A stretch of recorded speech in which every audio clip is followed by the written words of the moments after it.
સાધનો અનેક છે ધર્મ માર્ગમાં, પણ લગભગ મોટા ભાગના સાધનો પુણ્યો આપે યા પુણ્યો કરાવે, યા એનાથી ઉત્તમ કોઈ સાધન હોય તો મુક્તિ કરાવે, પણ ભગવાનને મેળવી આપે એવું સાધન કયું? પુષ્ટિ માર્ગમાં તો મહાપ્રભુજી જે સાધન આપ્યું ને, એ સાધન જ ફળ બનવાનું છે. એટલે નથી ફળ જુદું, નથી સાધન જુદું, સેવા જ સાધન છે અને સેવા જ ફળ બનશે. અને એટલે સેવાનું ફળ નથી, સેવામાં જ ફળ છે. એ જ સેવા જ્યારે ફલાત્મક થઈ જાય તો એ જ ફલરૂપા બની જાય. અત્યારે આપણે ધરીએ છે ને ઠાકોરજી આરોગે, અને એ જ સમય, સેવાના જ સમયે ઠાકોરજી માંગે ને તમે ધરો, એટલે એ જ સેવા ફળરૂપ થઈ જાય. સંજોગો એ જ છે, પરિસ્થિતિઓ એ જ છે, જગ્યા એ જ છે, પણ બસ અત્યારે આપણા ભાવથી સેવા થાય છે અને ફલાત્મક થશે ત્યારે પ્રભુની આજ્ઞાથી સેવા થવા લાગશે, પ્રભુની ઈચ્છાથી સેવા થવા લાગશે. સેવા જ ફલરૂપ બનવાની છે. ભગવાનને મેળવી આપે એવું કોઈ સાધન બતાવો. અનેક પ્રશ્નો કર્યા અને ત્યારે સુતજીએ કહ્યું કે અરે સૌનકજી, આપના પ્રશ્નો અનેક છે, ઉત્તર એક જ છે. કાલ વ્યાલ મુખગ્રાસ ત્રાસ નિર્ણાસ હેતવે શ્રીમદ ભાગવતમ શાસ્ત્રમ કલૌ કીરેણ ભાષિતમ. આ કલયુગમાં સુખદેવજી આ ભાગવત શાસ્ત્ર કહ્યું છે. એટલે કલયુગમાં સર્વોપરી ભગવત પ્રાપ્તિનું કોઈ સાધન હોય તે શ્રીમદ ભાગવત છે. કલયુગમાં ભગવાન મેળવવા પણ સહેલા થઈ જશે, પણ વિશુદ્ધ ભક્તિ મેળવવી કઠિન છે. અને ભક્તિ શાસ્ત્ર કોઈ હોય તો ભાગવત છે. સ્વયં મહાપ્રભુજી આજ્ઞા કરે છે કે ભાગવત વગર ભક્તિ ક્યાં પ્રગટ થવાની? ભાગવત જ ભક્તિનો સ્ત્રોત છે. ભાગવત શ્રવણ કરે એના હૃદયમાં સહજ ભક્તિનો ઉદય થાય છે. આ કથા તો દેવતાઓને પણ દુર્લભ છે એમ કહ્યું. જ્યારે સુખદેવજી કથા કહેવા લાગ્યા ને સ્વર્ગમાંથી દેવતાઓ આવ્યા, પરીક્ષિતને લલચાવા લાગ્યા, અરે તને મૃત્યુનો ડર છે, એમ કર આ સ્વર્ગનું અમૃત પી લે, તું અમર બની જઈશ. પરીક્ષિતે વિચાર કર્યો, આ દેવતાઓ બધાએ સ્વર્ગના અમૃત પીધેલા છે, છતાંય કથા પીવા કેમ આવ્યા છે? એવું તે શું નથી સ્વર્ગના અમૃતમાં જે કથા અમૃતમાં છે? અને કહ્યું, સ્વર્ગનું અમૃત સુખની ખાતરી આપે છે, કથામૃત એ આનંદની ખાતરી આપે છે. સુખનું અમૃત, આજ સ્વર્ગનું અમૃત છે એ ભોગો આપશે ને સ્વર્ગના, પણ કથામૃત તો ભગવાન આપશે. મારે તો ભગવાનની પ્રાપ્તિ કરવી છે. સંસારના આટલા કડવા અનુભવ પછી પણ જો ભગવાનને પ્રેમ ન કરું તો મારા કરતા મોટો મૂર્ખ બીજો કોણ હોય?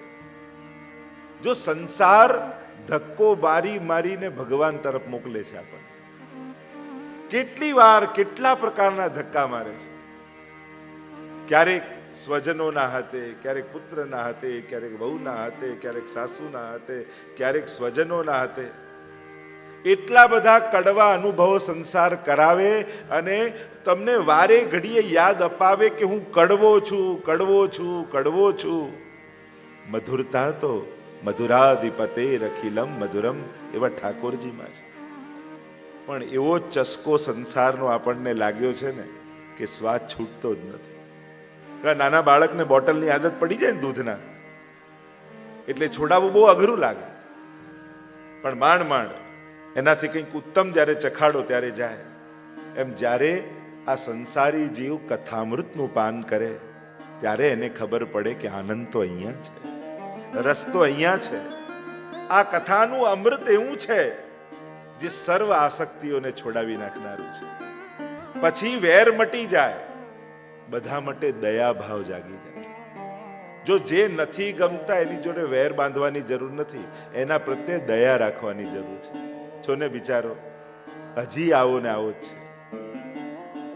બીમાર વ્યક્તિ દયાને પાત્ર છે, ક્રોધને પાત્ર નથી.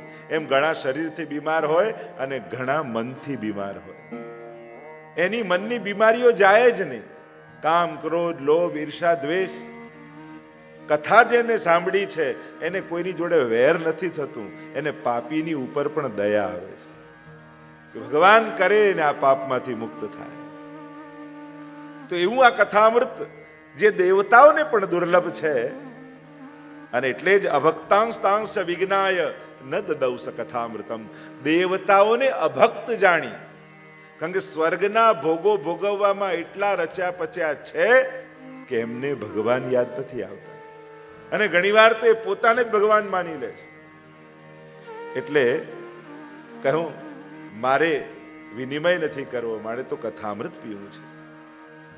કહું, કથા શ્રવણની વિધિ સ્વયં નારદજીએ સનતકુમારોને સંભળાવી, સનતકુમારોએ નારદજીને સંભળાવી. તો કહું, આ બંનેનો મેળાપ થયો ક્યાં? તો કે બદ્રી વિશાલમાં સત્સંગ માટે ભેગા થયેલા સનતકુમારો અને જતા જોયા નારદજીને, ચિંતાતુર જોયા, ઊભા રાખ્યા. ક્યાંથી આવી રહ્યા છો? ક્યાં જઈ રહ્યા છો? નારદજીએ પોતાનું વૃત્તાંત કહ્યું, હું પૃથ્વીને સર્વોત્તમ જાણી યાત્રા કરવા માટે આવ્યો, પણ જ્યાં ગયો ત્યાં મને કલિયુગનો પ્રભાવ દેખાયો. કલિયુગે ચારો તરફથી પોતાનો પ્રભાવ સંસારમાં જ નહીં, ગામમાં જ નહીં, તીર્થોમાં પણ પોતાનો પ્રભાવ કરી દીધો છે. જ્યાં ગયો ત્યાં અશાંતિ દેખાઈ. સત્યમ નાસ્તિ તપઃ શૌચમ દયા દાનમ ન વિદ્યતે ઉદરમ ભરીણો જીવા વરા કાકૂટ ભાષિણ. કેવલ પોતાનું પેટ ભરવા માટે માણસો જીવી રહ્યા છે. ગમે તેટલું ભણી ગણી લે, છેલ્લે લક્ષ્ય શું?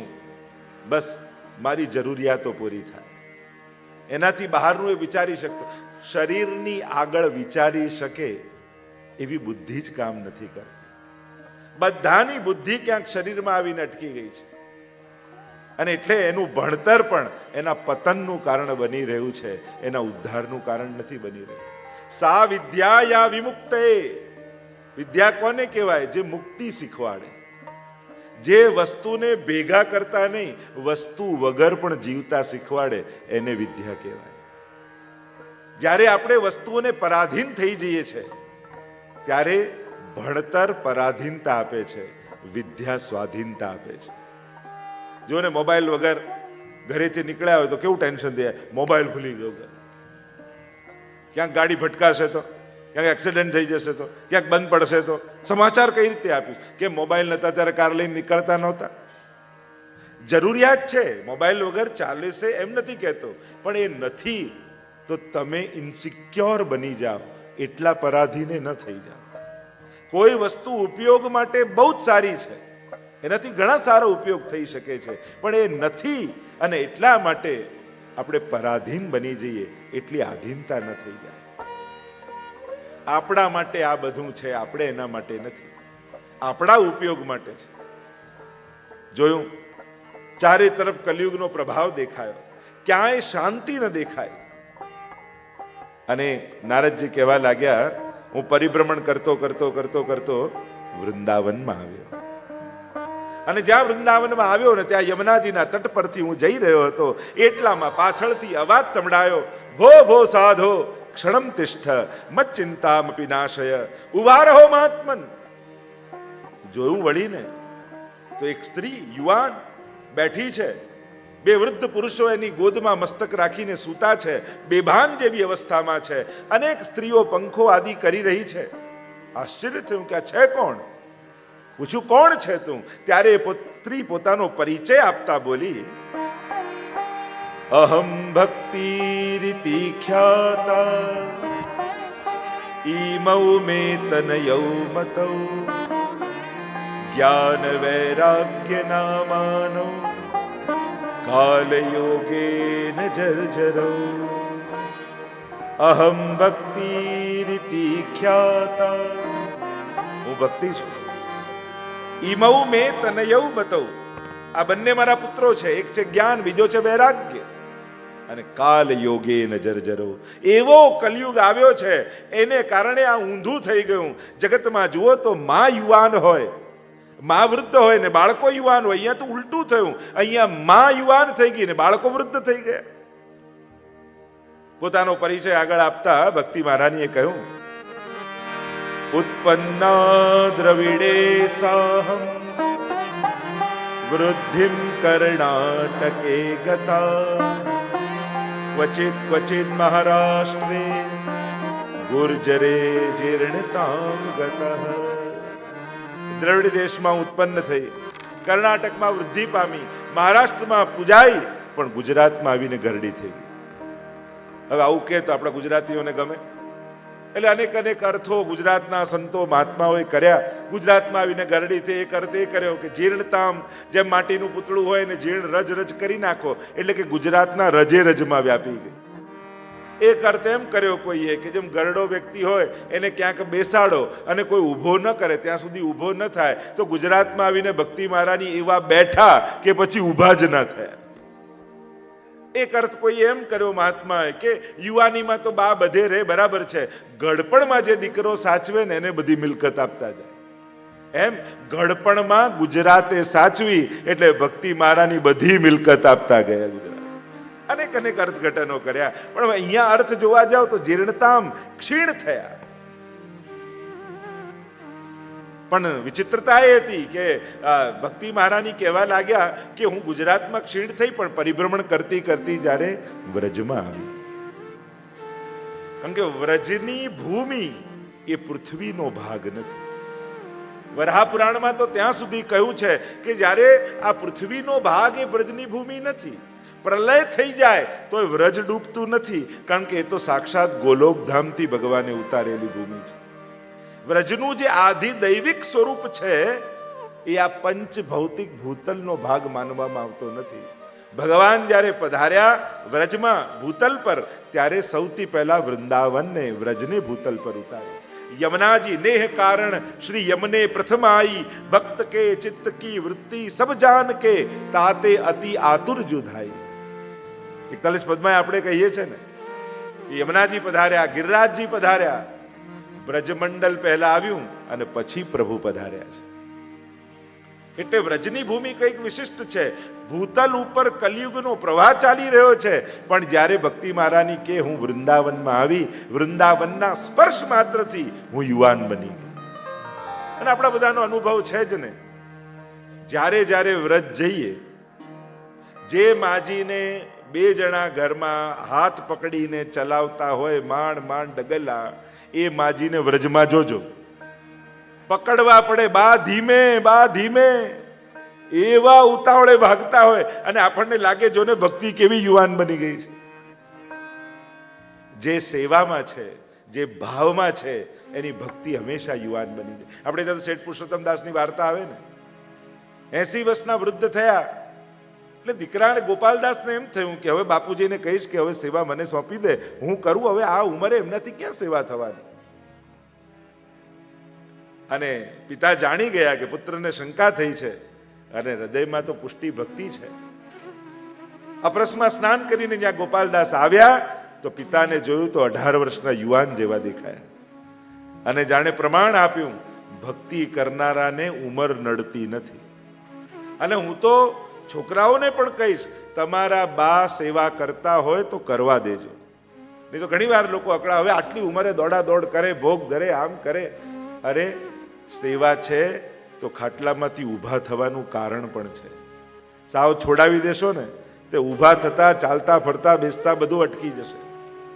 પ્રભુ નિમિત્તે એમને એમ છે કે ના સવારે ઉઠવું છે, ઠાકોરજીને ભોગ ધરવું છે, પ્રભુને સ્નાન કરાવવા છે, જીવન જીવવાનો એક સંકલ્પ છે, કરવા દેવા. અને જ્યારે સેવામાં હોય, મેં તો આજે પણ ઘણા વડીલોને જોયા, એમ દેખાતું જ ના હોય, સેવામાં જાય તો બધું દેખાય, માળાએ પરોવી લે, શિંગારે કરી લે, અને જ્યાં સેવાથી બહાર આવે મને કંઈ દેખાતું નથી.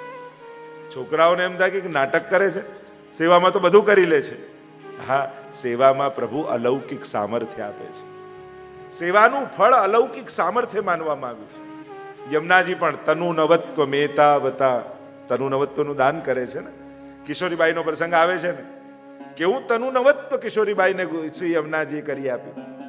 એમ જે સેવા કરે, જ્યારે તમે સેવામાં હો છો ત્યારે શરીરના ધર્મો કામ નથી કરતા, તમારા આત્માના ધર્મો કામ કરે છે. ત્યારે એક અલૌકિક બળની પ્રાપ્તિ ઠાકોરજી તમને કરાવે છે, અલૌકિક સામર્થ્યની પ્રાપ્તિ કરાવે છે. જ્યાં ભક્તિ મહારાની કહેવા લાગ્યા કે હું વૃંદાવનમાં આવી, વૃંદાવનના સ્પર્શ માત્રથી હું યુવાન થઈ ગઈ. અને આપણા બધાનો અનુભવ છે, જ્યારે જ્યારે વ્રજ જઈએ છે ત્યારે આપણા બધાની ભીતર સૂતેલી ભક્તિ જાણે જાગીને નાચવા ન લાગી હોય. એક પલક જો રહીએ વૃંદાવન, એક પલક જો રહીએ, એક પલક જો रहिए वृंदावन एक पलक जो रहिए। कोटि जन्म के पाप कटत है, कोटि जन्म के पाप कटत है। कृष्ण कृष्ण मुख कहिए, एक पलक जो रहिए वृंदावन एक पलक जो रहिए। मुक्ति कहे गोपाल सो मेरी मुक्ति बताए, और व्रजरज उड़ी मस्तक लगे तो मुक्ति मुक्त है जाए। मुक्ति ने पण मुक्ति આપવાનું સામર્થ્ય જે વ્રજની રજમાં છે, એ રજનો સ્પર્શ ભક્તિને થાય છે, એ પણ યુવાન બની જાય છે। महाप्रसाद अरु जल जमुना को तनक तनक भर लइए। सूरदास वैकुंठ मधुपुरी, सूरदास वैकुंठ मधुपुरी। भाग्य बिना कैसे पइए, एक पलक जो रहिए वृंदावन एक पलक जो रहिए। એક પલક જો રહીએ વૃંદાવન। વ્રજની ભૂમિનો એ પ્રભાવ છે। અમુક ભૂમિના પ્રભાવ હોય છે। તમે જોજો, ક્યાંક કોઈ હવેલીમાં જઈને બેસજો, ક્યાંક કોઈ બેઠકજીમાં જઈને બેસજો, ક્યારેક વ્રજમાં બેસજો, કંઈક જુદો જ ભાવ આવશે। અરે હું તો કહું, ભાગવતજી બિરાજતા આ જ હોલમાં કથા પૂરી થાય એના બીજે દિવસે આવીને બેસજો, કંઈક જુદું જ લાગશે। અને ભાગવતજી બિરાજે છે ત્યાં સુધી એમ લાગશે કોઈ તીર્થમાં બેઠા છે, ક્યાંક વ્રજમાં બેઠા છે। એ જ ભૂમિનો પ્રભાવ બદલાઈ જાય જ્યારે આવા અલૌકિક તત્વોની હાજરી હોય। એમ વ્રજના કણ કણમાં કૃષ્ણ રમી રહ્યો છે, અને એટલા માટે એ વ્રજની ભૂમિનો પ્રભાવ જ કંઈક જુદો છે। એણે ત્યાં લીલા કરી હતી નહીં, આજે પણ એ લીલા કરી રહ્યો છે। વ્રજની ભૂમિ એ કોઈ ઐતિહાસિક ભૂમિ નથી, એ લીલા સ્થલી છે। જ્યાં ઘટનાઓ ઘટી હોય એને ઐતિહાસિક સ્થળ કહેવાય, જ્યાં લીલાઓ થઈ રહી હોય એ લીલા સ્થલી કહેવાય। આજે પણ ઠાકોરજી નિત્ય યમુનાજીના કાંઠે પધારે છે। આજે પણ ઠાકોરજી રોજ ગિરિરાજજીનું પૂજન કરે છે। આજે પણ ઠાકોરજી વૃંદાવનમાં રોજ રાસ કરે છે। આજે પણ કણ કણમાં એની હાજરી એવી જ છે, અને એટલે એની મહત્તા છે। પણ ભક્તિ મહારાની કહેવા લાગ્યા, હું વૃંદાવનમાં આવીને હું તો યુવાન થઈ, પણ મારા જ્ઞાન અને વૈરાગ્ય બંને પુત્રો વૃદ્ધ થઈ ગયા। રાધે રાધે કરનારા તો બહુ વૃંદાવનમાં મળ્યા, પણ જ્ઞાન અને વૈરાગ્યનો તો ત્યાંય કોઈ ગ્રાહક ન મળ્યો। અને એટલે માં યુવાન હોય ને દીકરા વૃદ્ધ થાય તો કઈ માને પ્રસન્નતા થાય? નારદજી આપ કોઈ ઉપાય કરો, મારી ચિંતામાંથી મને મુક્ત કરો। નારદજીએ સરળતમ ઉપાય બતાવ્યો, શ્રી કૃષ્ણ ચરણાંબોજ સ્મર દુઃખ ગમિષ્યતિ। ઠાકોરજીના ચરણારવિંદનું ચિંતન કરો, સમસ્ત દુઃખો સમાપ્ત થઈ જશે। એટલે જ આપણે ત્યાં મંગલાચરણ પણ કરીએ ને ત્યારે બોલીએ છે, ચિંતા સંતાન હંતારો યત પાદાંબુજ રેણવ સ્વીયાનામ તાન નિજાચાર્યાન પ્રણમામી મુહુર્મુહુર। ચિંતાથી મુક્ત થવા માટે સરળતમ ઉપાય શ્રી વલ્લભના ચરણારવિંદનું સ્મરણ, શ્રી ઠાકોરજીના ચરણારવિંદનું સ્મરણ। કેવલ સ્મરણ માત્રથી સ્મૃતિ માત્રાર્થી નાશન મહાપ્રભુજીનું નામ છે। સ્મરણ માત્રથી સર્વ દુઃખોની સમાપ્તિ કરી દે છે, એવા શ્રી વલ્લભના ચરણારવિંદ છે। મહદ તત્વનો આશ્રય તમને લૌકિક ચિંતાઓમાંથી મુક્ત કરી દેશે. તમને જ્યારે સંસારનો કોઈ સમર્થ વ્યક્તિ તમારી જોડે બેઠો હોય અને કે ના હું તારી સાથે છું આવી ખાતરી આપે તો અડધી ચિંતાઓ જતી રહે. આ બેઠો છે ને ચિંતા નથી.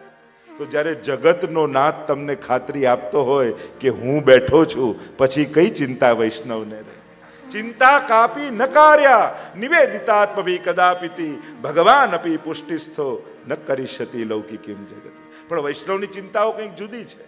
એને સંસાર મળશે કે નહીં એની ચિંતા નથી, એને હું સંસારમાં ફસાઈ ન જાઉં એની ચિંતા છે. હું સંસારી ન બની જાઉં ચિંતા તો એની છે. એને સફળતા, સમૃદ્ધિ, સંપન્નતા પ્રાપ્ત થશે કે નહીં એની ચિંતા નથી. એ તો સહજમાં મળશે જ. પ્રભુ બિરાજે છે તો લક્ષ્મીજી આવવાના જ છે. પણ હું ક્યાંક સંસારના આ બધા આકર્ષણોમાં મારું મન ફસાઈ ન જાય એની ચિંતા છે. અને એટલે નવરત્ન ગ્રંથ મહાપ્રભુજીએ લખ્યો, ચિંતા કઈ હતી? મારી લૌકિક ગતિ ન થઈ જાય. મહાપ્રભુજી ખાતરી આપે છે, જેણે બ્રહ્મ સંબંધ લીધું છે, જે ઠાકોરજીને શરણાગત થયો છે, પ્રભુ ક્યારે પણ એની લૌકિક ગતિ નહીં થવા. અને એટલે ઘણીવાર વિપરીત સંજોગો આવશે, પણ એ વિપરીત સંજોગો દુઃખ આપવા માટે નથી, સંસારમાંથી રસ ઉઠાવવા માટે છે. જ્યારે જ્યારે સંસાર અનુકૂળ થાય ત્યારે એમ માનજો ઠાકોરજીએ કૃપા કરી બધાને ભક્તિને અનુકૂળ કર્યા છે. અને જ્યારે બધા વિરોધી બની જાય ત્યારે એમ વિચારું ઠાકોરજી મારી આસક્તિ ઓછી કરી રહ્યા છે. નહીં તો આ બધામાં મન મારું ફસાઈ જાત તો ફરી જન્મ મરણના ચક્કરમાં પડવું પડે. વૈષ્ણવ ફરિયાદ નથી કરતો, વૈષ્ણવ સારો સાર કાઢે છે. દરેકમાંથી બને તો હલશો નહીં, એક જ જગ્યાએ બને તો સારો સાર કાઢો. કોઈ પણ અનુકૂળ કે પ્રતિકૂળ સંજોગ આવે પણ ઘટનાઓમાંથી અર્થઘટનો કાઢતા શીખો. ઘટનાઓ આપણા હાથમાં નથી, અર્થઘટનો ચોક્કસ આપણા હાથમાં છે. દુર્ઘટનાઓમાં પણ સારું ગોતતા જેને આવડે એ જ વૈષ્ણવ છે. અહીંયા ભક્તિ મહારાની કહેવા લાગ્યા, જ્ઞાન અને વૈરાગ્યનો કોઈ ગ્રાહક નથી. નારદજી આપ કોઈ ઉપાય બતાવો. નારદજીએ અનેક પ્રકારના વેદ મંત્રો બોલ્યા, ગીતાજીના પાઠ કર્યા, આળસ મરડીને ઊભા થાય ને પાછા સૂઈ જાય. શું કરું? આકાશવાણી થઈ, નારદજી સત્કર્મ કરો. સત્કર્મ કરોની આજ્ઞા તો કરી, પણ કયું સત્કર્મ કરો એ ન કહ્યું. નારદજીએ વચન આપ્યું, ભક્તિ મહારાની તારા દુઃખનું નિશ્ચિત નિવારણ કરીશ. અને એની શોધમાં નારદજી નીકળ્યા છે. અને શોધતા શોધતા શરત કુમારો સાથે બદ્રી વિશાલમાં મેળાપ થયો. આ જ ચિંતામાં હતા કે ભક્તિના દુઃખનું નિવારણ કઈ રીતે કરું. અને ત્યારે સનત કુમારોએ કહ્યું કે નારદજી અમારી પાસે ઉપાય છે, આપ કહો તો અમે કહીએ. જલ્દી બતાવો શું ઉપાય? જે વેદ મંત્રથી ન થયું, જે ગીતાજી આદિના શ્લોકોથી ન થયું, એનું દુઃખ નિવારણ કઈ રીતે થાય? ત્યારે સનત કુમારે કહ્યું એનું એક જ ઉપાય છે, તમે ભાગવત કથા કરો. શ્રીમદ ભાગવત આદિ ભૌતિક, આધ્યાત્મિક અને આદિ દૈવિક ત્રણેય પ્રકારના દુઃખોનું નિવારણ કરી શકે છે. એવું સામર્થ્ય એનામાં છે. જીવ દુઃખ દૂર કરવા માટે ભાગવતનો આશ્રય નથી લેતો, એ તો ભગવાન મેળવવા કરે છે, એ તો ઉદ્ધાર કરવા પોતાની જાતનો કરે છે. પણ જ્યારે આશ્રય કરે છે ત્યારે આ બધી સિદ્ધિઓ સહજમાં પ્રાપ્ત થઈ જાય છે. સનત કુમારોએ કહ્યું ભાગવત કથા કરો.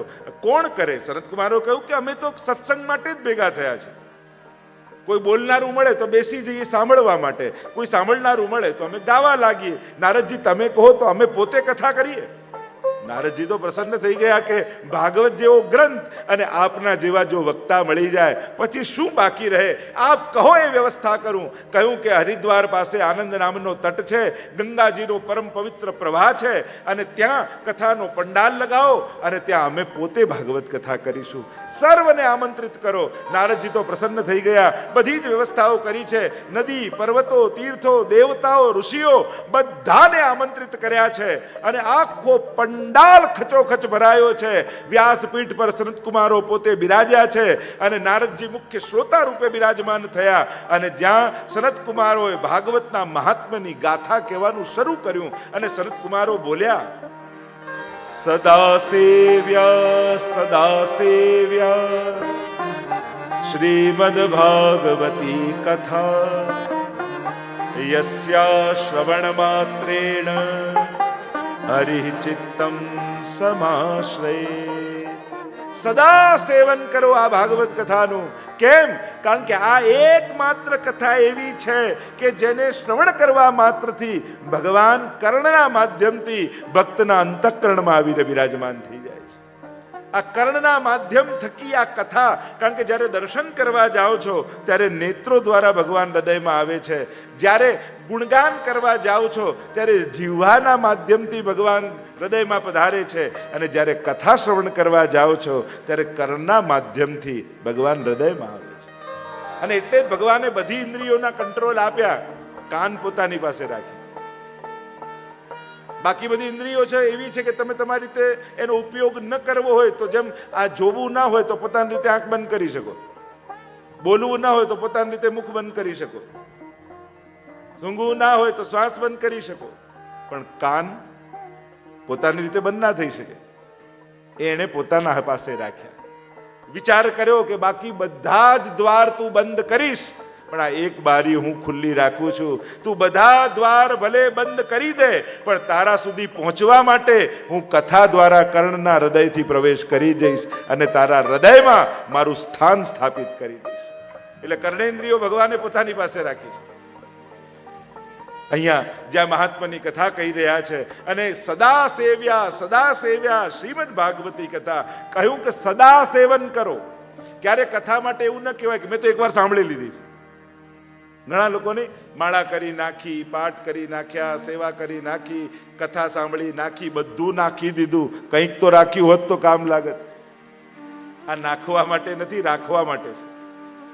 ભગવદ નામ પણ ઉચ્ચારણ કરો ને તો નામ બહાર જતું હોય એ રીતે નહીં, ઘૂંટડો ભરતા હોય એ રીતે નામ લો.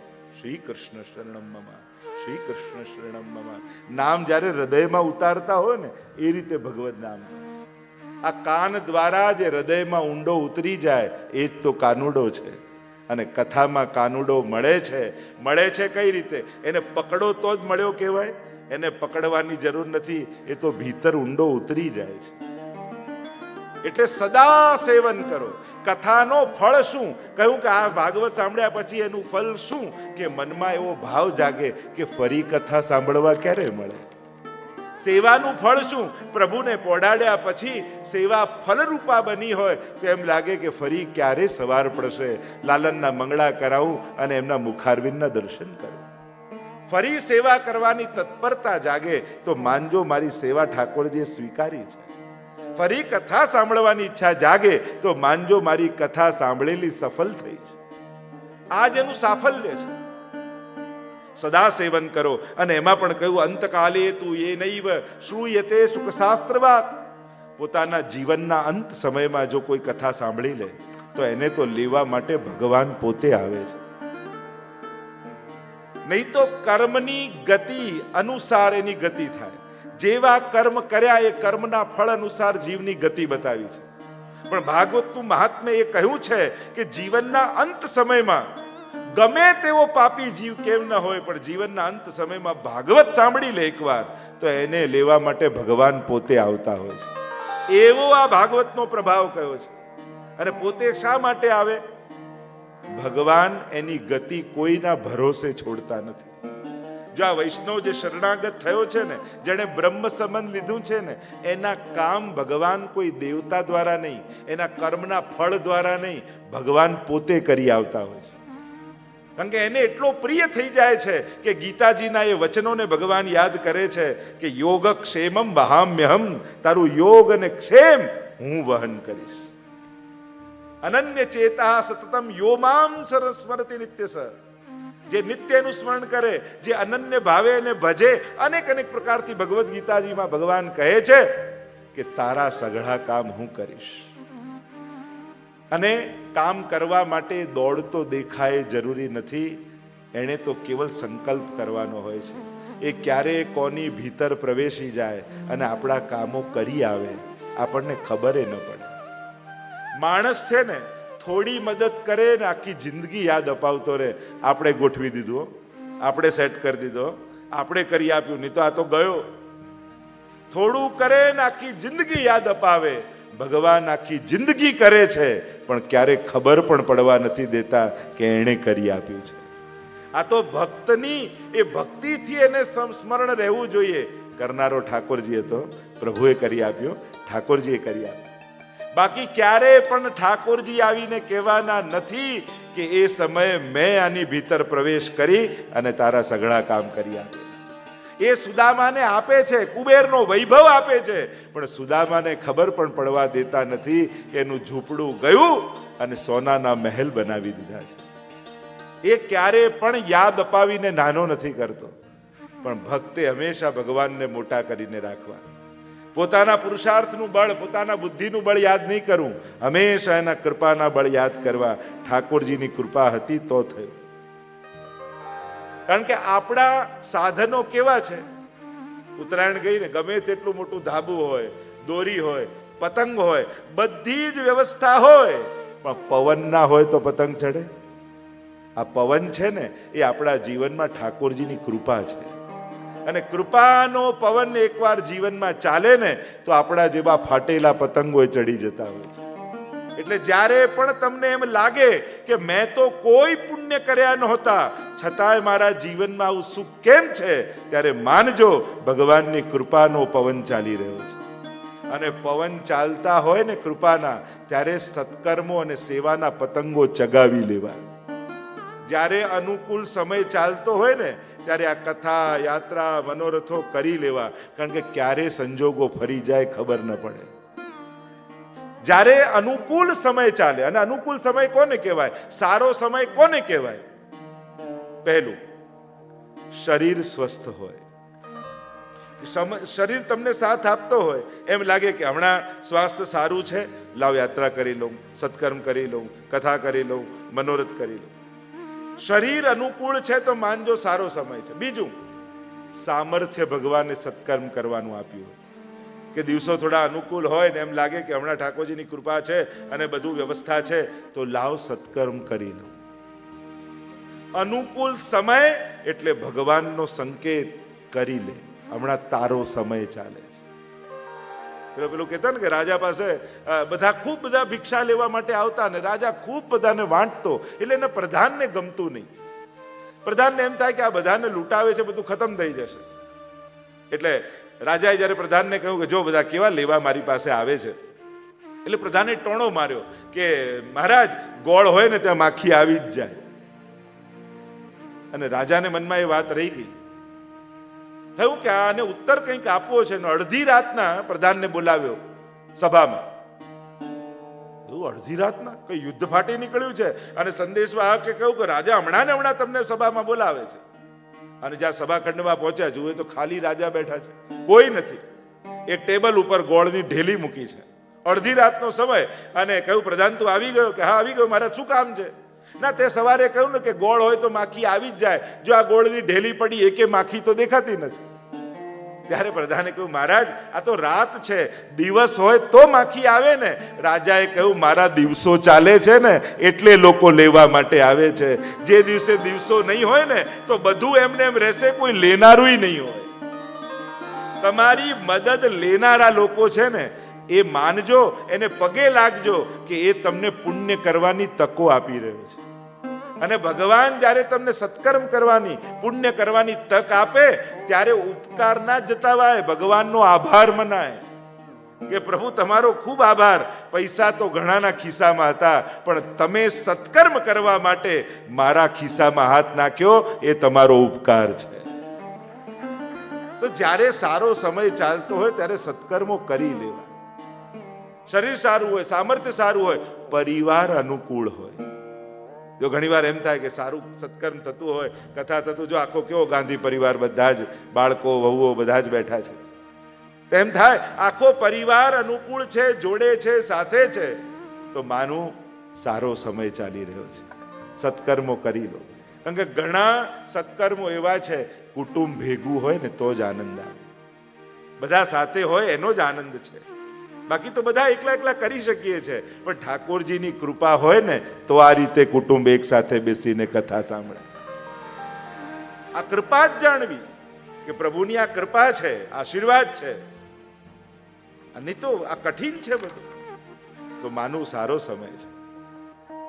ચોથી વાત, કોઈ સદગુરુ ની કૃપા અને આશીર્વાદ આપણા જીવનમાં હોય તો માનવું સારો સમય ચાલી રહ્યો છે. કોઈ ગુરુદેવની કૃપા થાય અને જીવનમાં કરેલા સંકલ્પો સરળ થવા લાગે, સહજ થવા લાગે તો માનવું ખૂબ. એમ ઘણા બધા કારણો આપણે ચર્ચા કરી શકીએ, એમાં નથી જતો, પણ અનુકૂળ સમય હોય ત્યારે માનવું કે હવે સત્કર્મ કરવાનો સમય આપ્યો છે ઠાકોરજી, કે હવે સત્કર્મ કરી લો.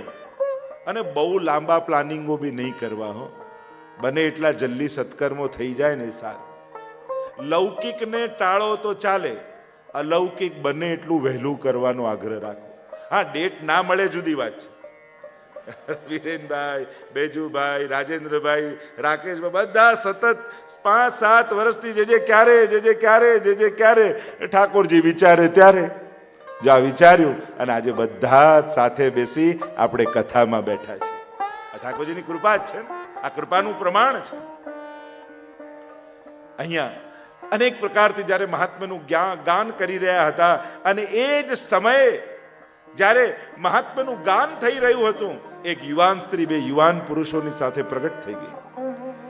બધા અંદર ચર્ચા કરવા લાગ્યા. આખો કથા પંડાલ ભરાયેલો છે અને આ વચ્ચે આ સ્ત્રી અને 2 યુવાન પુરુષો ક્યાંથી આવ્યા, કોણ છે આ? જ્યારે અંદર ચર્ચા થવા લાગી અને ત્યારે કહ્યું, આ બીજું કોઈ નહીં, આ કથાના અર્થોમાંથી પ્રગટ થયેલા ભક્તિ મહારાની છે અને ભાગવતના પ્રભાવથી જ્ઞાન અને વૈરાગ્ય બંને યુવાન થઈ ગયા.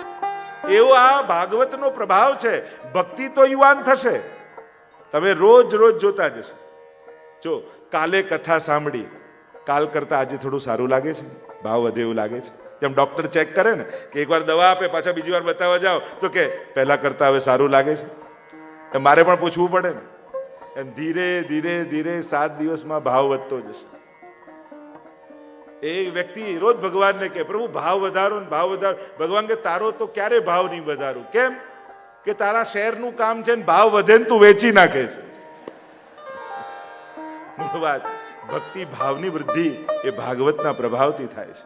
પણ કેવલ ભક્તિ જ નહીં, જ્ઞાન અને વૈરાગ્ય પણ યુવાન થયા. જો ધીરે ધીરે ભગવત સંબંધી જ્ઞાન આવશે, સાંભળતા એમ થશે, આ તો આપણને ખબર જ નહોતી, અચ્છા આવી કથા છે, આ તો આપણે ક્યારે સાંભળ્યું જ નહોતું. એમ કરતા ભગવાન સંબંધી જ્ઞાન વધશે અને ત્રીજું વૈરાગ્ય વધશે. હવે 7-7 દિવસ 4-4 કલાક આ બધું છોડીને એક સોફા પર તમે બેઠા છો, એ પણ બોમ્બે વાળાને 7-7 દિવસ એક જગ્યાએ બેસાડવા સંભવ છે? એટલે આપણે કથા નથી બેસાડતા, કથા આપણને બેસાડતી હોય છે. બાકી આપણે કોઈ 1 કલાકે બેસેવા નથી. આ મુંબઈ વાળાને તો પકડી રાખવા પડે, ભાગતા આવે ને ભાગતા જાય.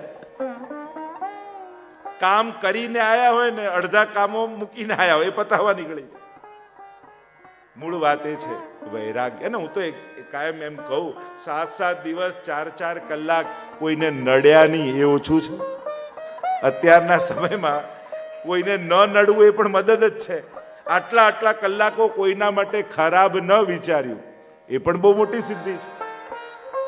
જેટલી વાર કથામાં બેઠા છીએ ત્યારે મનમાં કેવલ ભગવાનની કથા જ ચાલ્યા કરે, કોઈ દૂર વિચાર ના આવે.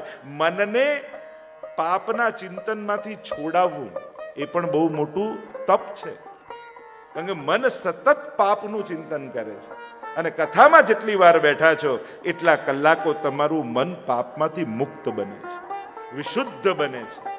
અને આ વિશુદ્ધ મન હોય ત્યારે જ પરમાત્મા એમાં આવીને બિરાજતા હોય છે. ત્યારે કહ્યું કે અરે આ તો ભક્તિ મહારાની છે, અને જ્યાં સાંભળ્યું ભક્તિ મહારાની ની સાથે જ્ઞાન અને વૈરાગ્ય યુવાન થયા છે. ચારે બાજુ જયઘોષ થવા લાગ્યા છે. ભગવાનના નામના ચારે બાજુ બાલો ભાગવત ભગવાન કી જય, બોલીએ કૃષ્ણ કનૈયા લાલ કી જય. ચારે બાજુ જયઘોષ થયા પરમાત્માના નામના. સ્વયં પરમાત્મા કથામાં આવી ગયા અને ભગવાનને આવતા જોયા. પાર્ષદોની સાથે છે, સુંદર શંખ ધ્વનિ થઈ રહ્યા છે, મંગલ ધ્વનિઓ ગૂંજી રહી છે. ભગવાનના નામના ચારે બાજુ જયઘોષ સંભળાયા છે. પ્રભુ પધાર્યા. સકલ ભુવન મધ્યે નિર્ધનાસ્તેપી ધન્યા. આ ભક્તિનું સૂત્ર એવું છે કે ભગવાન એ ભક્તિની ડોરથી બંધાઈ પોતાના મહેલો છોડી, પોતાનો વૈભવ છોડી પણ ભગવાન ભક્તોના ઝૂંપડામાં આવીને નિવાસ કરે. આ ભક્તિની તાકાત છે. વચન આપ્યું પરમાત્માએ, જ્યાં જ્યાં ભાગવત કથા થશે ત્યાં હું ચોક્કસ આવીશ.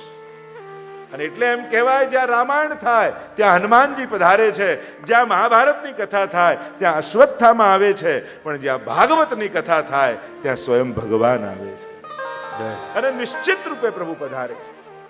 હા, આપણી ફ્રેમ છે એ પ્રમાણે ફોટો શોધવા નીકળો તો કદાચ નહીં દેખાય, પણ પોતાના વિચારોની ફ્રેમ હટાવી દેશો ને તો અનેક રૂપે, ઘણીવાર કથા સાંભળતા સાંભળતા છલકાયેલી આંખોના આંસુ રૂપે ભગવાન પ્રગટ થશે.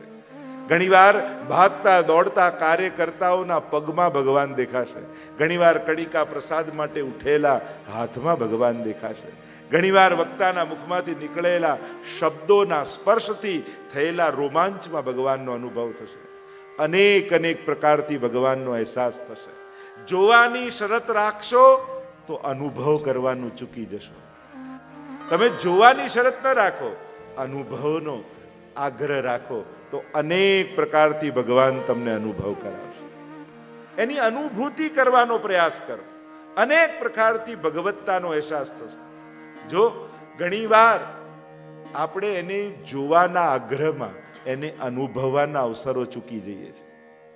દેખાય નહીં, અરે આટલો ફીલ થઈ રહે, એને જોવાની જરૂર નથી. એની ભગવત્તા જે ફેલાયેલી છે ને એ જ સાબિતી છે કે એ બિરાજે છે. ચારે તરફ એની ભગવત્તાનો અહેસાસ. કઈ એવી જગ્યા છે જ્યાં ભગવત્તાનો અહેસાસ ન થાય? કયો એવો કણ છે જ્યાં ઈશ્વરની અનુભૂતિ ન થાય? આ ફેલાયેલી ભગવત્તા જ રડતા રડતા રંગમંચ પર સૃષ્ટિ કેરો આવ્યો છે. ન ભૂખ તરસનું ભાન તને, ન સુખ દુઃખ કઈ સમજાય તને, ન ચાંદ ગગનમાં તે મૂક્યા, ન સૂરજ વળી તારું સર્જન તે નથી મૂક્યા નગમાં, તોય તારાઓનો પાર નથી, ને તોય વળી તું બોલે છે કે સૃષ્ટિમાં ભગવાન. ચારે તરફ એની ભગવત્તાનો અહેસાસ કરો, સહજમાં એના પર વિશ્વાસ બેસવા લાગશે. અને જે દિવસે વિશ્વાસ બેઠો ને અને એ વિશ્વાસ પ્રેમમાં પરિણમિત થઈ ગયો તો પ્રેમ તે પ્રગટ હોહી મેં જાના. જે દિવસે તમારી શ્રદ્ધા વિશ્વાસ અને વિશ્વાસ પ્રેમ રૂપ ધારણ કરી લે એ દિવસે એ દેખાતો એ થઈ જાય. એ પ્રગટ નેત્રોથી એનો અનુભવ થવા લાગે. પ્રેમ તે પ્રગટ હોઈ મેં જાના. પ્રેમથી એ પ્રગટ થાય છે. તમારા સંશયને સમાપ્ત કરવા એ પ્રગટ નહીં થાય, પણ તમારા પ્રેમને પૂર્ણ કરવા માટે પ્રગટ થશે. મેં પહેલા જ કહ્યું ને, એ ભગવાન શંકાનો વિષય નથી, જિજ્ઞાસાનો વિષય છે. અને જિજ્ઞાસા શ્રદ્ધાથી પેદા થાય છે, શંકા અશ્રદ્ધાથી પેદા થાય છે. ભગવાન એ પ્રશ્નાર્થ નથી, ભગવાન એ પૂર્ણ વિરામનું નામ છે. અને જ્યારે પૂર્ણ વિરામ રૂપે ભગવાન જીવનમાં આવે છે એટલે કે જીવનમાં જાગતા દરેક પ્રશ્નોનું સમાધાન, એનું નામ ભગવાન છે. અને એટલે જ હરિની ઈચ્છા એ હારીને ન બોલશો, એ સમજીને બોલો. આપણે તો બધું જ કરી લઈને કઈ ના થાય ને, પ્રભુની ઈચ્છા જવા દો. આ મનને આશ્વાસન આપવા માટે આ વાક્ય નથી, મનનો વિશ્વાસ વધારવા માટે છે. આ મનની તાકાત માટે છે, મનની કમજોરી માટે નથી. તથૈવ તસ્ય લીલેતિ મત્વા ચિંતામ ધૃતમ ત્યજેત. જે મહાપ્રભુજીનું વચન છે, આ પ્રભુની લીલા છે એમ માનીને ચિંતાને છોડી દે, વિશ્વાસ રાખ.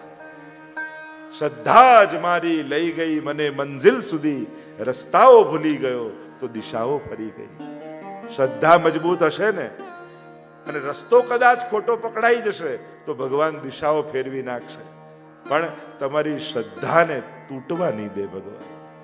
એટલો બધો વિશ્વાસ ભગવાન પર રાખો કે એ તૂટી ન જાય એની બીક ભગવાનને લાગવા માંડે.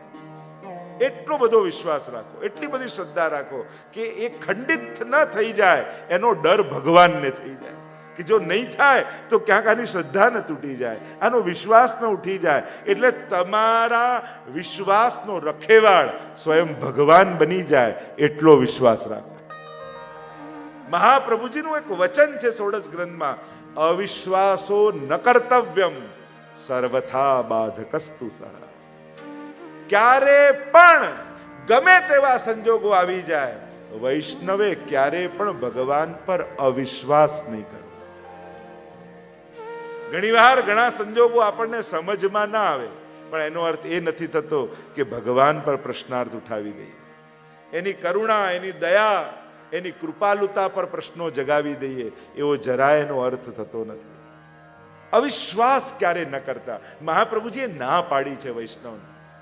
સંજોગો પ્રમાણે જેની શ્રદ્ધા બદલાતી રહે ને એ વૈષ્ણવ નથી, પણ જેની શ્રદ્ધા પ્રમાણે ભગવાન સંજોગો ફેરવી નાખે એનું નામ વૈષ્ણવ છે. તમે એવી શ્રદ્ધા રાખો કે ભગવાન સંજોગો બધા, અરે જ્યારે વિશ્વાસ રાખ્યો કે વરસાદ પડશે તો શું થશે, અને ગુસાઈજીએ જ્યારે કહ્યું સંભાલ કે આયો આન્યોર કે કુદરત ફરવાઈ. અરે વાર્તા સાહિત્યમાં તો તમે જુઓ વિશ્વાસની વાત. જ્યારે ગુસાઈજી પાસે એક વૈષ્ણવ આવ્યો અને બહુ જ અભણ ને એકદમ કોઈ વિવેક આદિનું ખબર નહીં, એટલે ધીમે ધીમે પૂછતો પૂછતો ગુસાઈજીની ગાદી પર ચડી ગયો. મારા ઠાકોરજીનું નામ શું? ગુસાઈજી કહ્યું પરે પરે, બ્રજભાષામાં કહે દૂર રહે દૂર રહે. અને એને થયું કે ગુરુદેવે નામ આપી દીધું, મારા ઠાકોરજીનું નામ પરે છે. હવે તો રોજ શ્રીનાથજી બાબાને પરે નામથી, પરેનો અર્થ થાય દૂર જા, અને પરેના નામથી ઠાકોરજી નજીક આવી ગયા. કેમ? ભક્તનો વિશ્વાસ. અને હવે તો કુવાની પાર પર બે પાતલ કરે, પરે તું પહેલા ભોગ લગાવ પછી હું ભોજન કરીશ. ઠાકોરજી વિચાર કરે કે વાંક આનો નથી, એ તો ઠાકોરજીનું નામ પૂછવા ગયો. વાંક ગુસાઈજીનો નથી, એ તો ગાદી પર ચડ્યો એટલે ગુસાઈજીએ પરે કહ્યું. એટલે વાંક વૈષ્ણવનો નહીં, વાંક ગુસાઈજીનો નહીં, પણ જો હું ન ગયો તો મારો વાંક ચોક્કસ. અને ઠાકોરજી પરે નામથી નજીક આવી ગયા. આ ભક્તનો વિશ્વાસ છે. જ્યારે વિશ્વાસ રાખો છો ને ત્યારે ભગવાન સંજોગો બદલવા માટે મજબૂર થઈ જાય છે. પણ ભગવાન તમારો વિશ્વાસ તૂટવા નથી દેતો. ક્યાંક ને ક્યાંક કોઈક ને કોઈક પ્રકારે સાચવી લે. આ ભાવ, આ શ્રદ્ધા. અહીંયા કહ્યું કે જ્યારે જ્યારે ભાગવતની કથા થશે ત્યારે હું પોતે આવીશ. પ્રશ્ન કર્યો કે આ તો ભક્તિ મહારાણીના દુઃખનું નિવારણ કર્યું, પણ શું ભાગવત જેણે અનેક પાપ કર્યા હોય એનું કલ્યાણ કરી શકે? અને એના ઉત્તરમાં ધુંધકારીનું આખ્યાન સંભળાવ્યું, ગોકર્ણોપાખ્યાન સંભળાવ્યું. આત્મદેવ નામનો બ્રાહ્મણ તુંગભદ્રા નદીના તટ પર રહે છે. આધ્યાત્મિક અર્થ કર્યા. તુંગભદ્રા, તુંગ એટલે શિખર, ભદ્રા એટલે કલ્યાણ, કલ્યાણનું શિખર એટલે માનવ દેહ, આત્મદેવ એટલે જીવાત્મા. બધી જ અનુકૂળતાઓ છે ને બધું જ ઘરમાં છે, પણ સંતતિ નથી. એમ નથી કે બાળક થતું નથી. પત્નીનું નામ છે ધુંધોલી અને એ માં બનવા માંગતી જ નથી. અનેક પ્રકારના રોંગ લોજિકો, કુતર્કો આપે છે. અત્યારે એવું થાય ને, કોઈ પણ વસ્તુ કરવાનું કહો એટલે ખોટા લોજિકો ચાલુ થઈ જાય. અને હોશિયાર ને ભણે ગણ્યા વ્યક્તિ હોય ને એ ના પાડે, એ એવા લોજિક આપી દે કે તમારી વાત ઉડી જાય. તમે એમ કહો કે ઠાકોરજીની સેવા કરને, એ શું કે હું તો બધામાં ભગવાનને જોઉં છું, કણ કણમાં ભગવાન છે, મારે ક્યાં બેસીને કર. ચોખ્ખું કે ને કરવું નથી.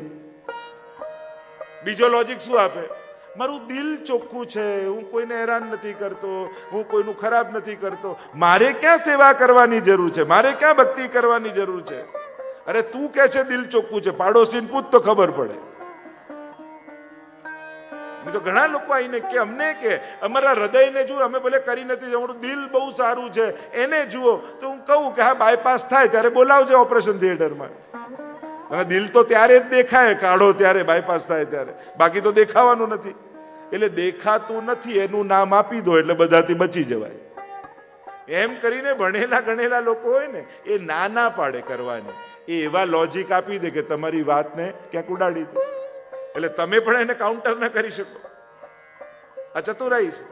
જેને કરવું ના આવે એમ ના કે હું નથી, એમ કે હું તો બધાને માનું. ચોખ્ખું કે ને કાંઈ કરતો નથી. કઈ નથી કરતો એમ ના કે, શું કે આપણે તો બધાને માની, એમ કરીને વાત ઉડાડી.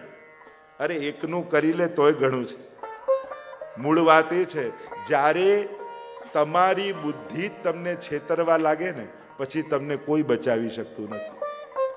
જ્યારે આપણી બુદ્ધિ જ આપણી દુશ્મન બની જાય પછી તમને કોઈ દુશ્મનોની જરૂર જ નહીં પડે. એટલે એક વસ્તુ યાદ રાખો, ગમે તેટલા સારા લોજિક તમારી બુદ્ધિ આપે પણ ભગવાનથી દૂર થવાની વાત કરે ત્યારે સમજી લેજો હમણાં મારી બુદ્ધિ મને છેતરી રહી છે. ગમે તેટલો સારો લોજિક હોય, અને બુદ્ધિ એટલી હોશિયાર છે ને, એટલા સારા લોજિક આપીને પહેલા કન્વિન્સ કરે પછી પાપ કરાવે. અને પાપ કરાવીને માણસ શું વિચાર, મારે ક્યાં કરવું, આ તો ફ્રેન્ડ સર્કલ હતું એટલે, આ તો બધા હતા એટલે, આ તો બધું માહોલ હતું એટલે, એ તો આવા સંજોગો હતા એટલે મેં ભૂલ કરી એવું તો ક્યારે સ્વીકારવા જ ના દે. પાપ કરીને પણ ઢોળાવે બીજા ઉપર. આ બુદ્ધિની ચતુરાઈ છે. પણ ગમે તેટલી ચતુર બુદ્ધિ હોય, ગમે તેટલા સારા લોજિક આપે, પણ એની બુદ્ધિ તમારી દુશ્મન છે એનું પહેલું પ્રમાણ એ કે જ્યારે પણ ગમે તેટલા સારા લોજિક આપી ભગવાનને છોડવાની વાત કરે, એનાથી દૂર થવાની વાત કરે, સેવા અને સત્સંગથી તમારી બુદ્ધિ તમને વિપરીત વિચાર આપે ત્યારે સમજી લેજો અત્યારે મારી બુદ્ધિ મારી સૌથી મોટી દુશ્મન બનેલી છે. એ સમયે મને પણ બુદ્ધિનું માનતા નહીં તો સૌથી મોટું અહિત તમે જ તમારા હાથે પોતાનું કરી લેશો. આ બુદ્ધિની ચતુરાઈ છે. તો આ ધુંધુલી દુર્બુદ્ધિ છે, અને દુર્બુદ્ધિ જીવાત્માને સત્સંગનું ફળ લેવા દેતી નથી. અનેક લોજિક આપે છે. અરે જો આ બાળક ગર્ભમાં રહી જાય ને સુખદેવજીની જેમ 16 વર્ષ રહી જાય તો મારી શું દુર્દશા થાય. હું ગર્ભવતી હોઉં ને કોઈ ચડાઈ કરી દે રાજા તો હું ભાગીને ક્યાં જાઉં. અનેક અનેક પ્રકારના લોજિકો આપે છે. મૂળ વાત એ કે આ માં બનવા માંગતી નથી. આત્મદેવને એકવાર મનમાં બહુ લાગ્યું, અરે બધું જ છે કોના માટે, આ કોણ વાપરવા માટે, આ બધું ભેગું કર્યું અને ઘરમાં કોઈ ખાનાર નથી આવતી પેઢીમાં, જીવીને શું કરવું ને એટલો બધો મોહ થઈ ગયો કે એને તો એમ થયું એના કરતાં હું આત્મઘાત કરી લઉં. જો ઘણીવાર માણસને ઘણી જે વસ્તુ ન મળી હોય ને એનો આગ્રહ બહુ હોય. ભગવાને 99 વસ્તુ આપી હોય એ યાદ ના આવે, એક વસ્તુ ન મળી હોય એટલે આખું જીવન એને જ રડી રડી અને સમાપ્ત કરી દે. જો બાળક થવાથી જ બધા સુખી થઈ જતા હોત તો બાળક વાળાઓના ઘરે જઈને જોઈ લો. જો મોટું ઘર બનવાથી જ સુખી થઈ જવાતું હોત તો મોટા ઘરવાળાઓના ઘરે જઈને જોઈ લો. જો ગાડી આવવાથી જ સુખી થઈ જવાતું હોત, જેને કાર છે એના ઘરે જઈને જોઈ લો. જો આ બધી વ્યવસ્થાઓ જ સુખનું કારણ હોત તો ઘણાને ત્યાં વ્યવસ્થા છે પણ બધાને ત્યાં સુખ નથી. સુખના કારણો જુદા છે, આ તો સુખની વ્યવસ્થાઓ છે. જીવનમાં સુખ સ્વીકાર્ય છે, એની ના નથી, એનો વિરોધ નથી, પણ એ નથી મળ્યું એટલે જીવનને દુઃખી કરી નાખવું એ શ્રેષ્ઠ પક્ષ નથી. અને જે વસ્તુ તમને નથી મળી એ બીજે શોધી લો. જેને બાળક નથી તો ઘણા અનાથ આશ્રમ છે, ત્યાં જઈને મદદ કરો. જેને ઘરમાં વડીલ નથી તો ઘણા વૃદ્ધાશ્રમ છે, ત્યાં જઈને મદદ કરો.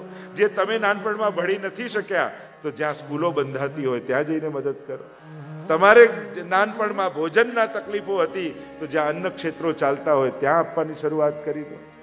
જ્યાં તમને જે નથી મળ્યું એની પૂર્તિ સમાજમાં જેને નથી મળતું એનાથી કરો. દરેક વખતે જમીને જ સુખ નથી આવતું, ઘણીવાર જમાડીને સુખ આવે છે. જે કમી તમે તમારા જીવનમાં અનુભવી છે એ બીજાના જીવનમાં ન અનુભવાય એની વ્યવસ્થામાં લાગી જાઓ તોય સુખનું કારણ થશે.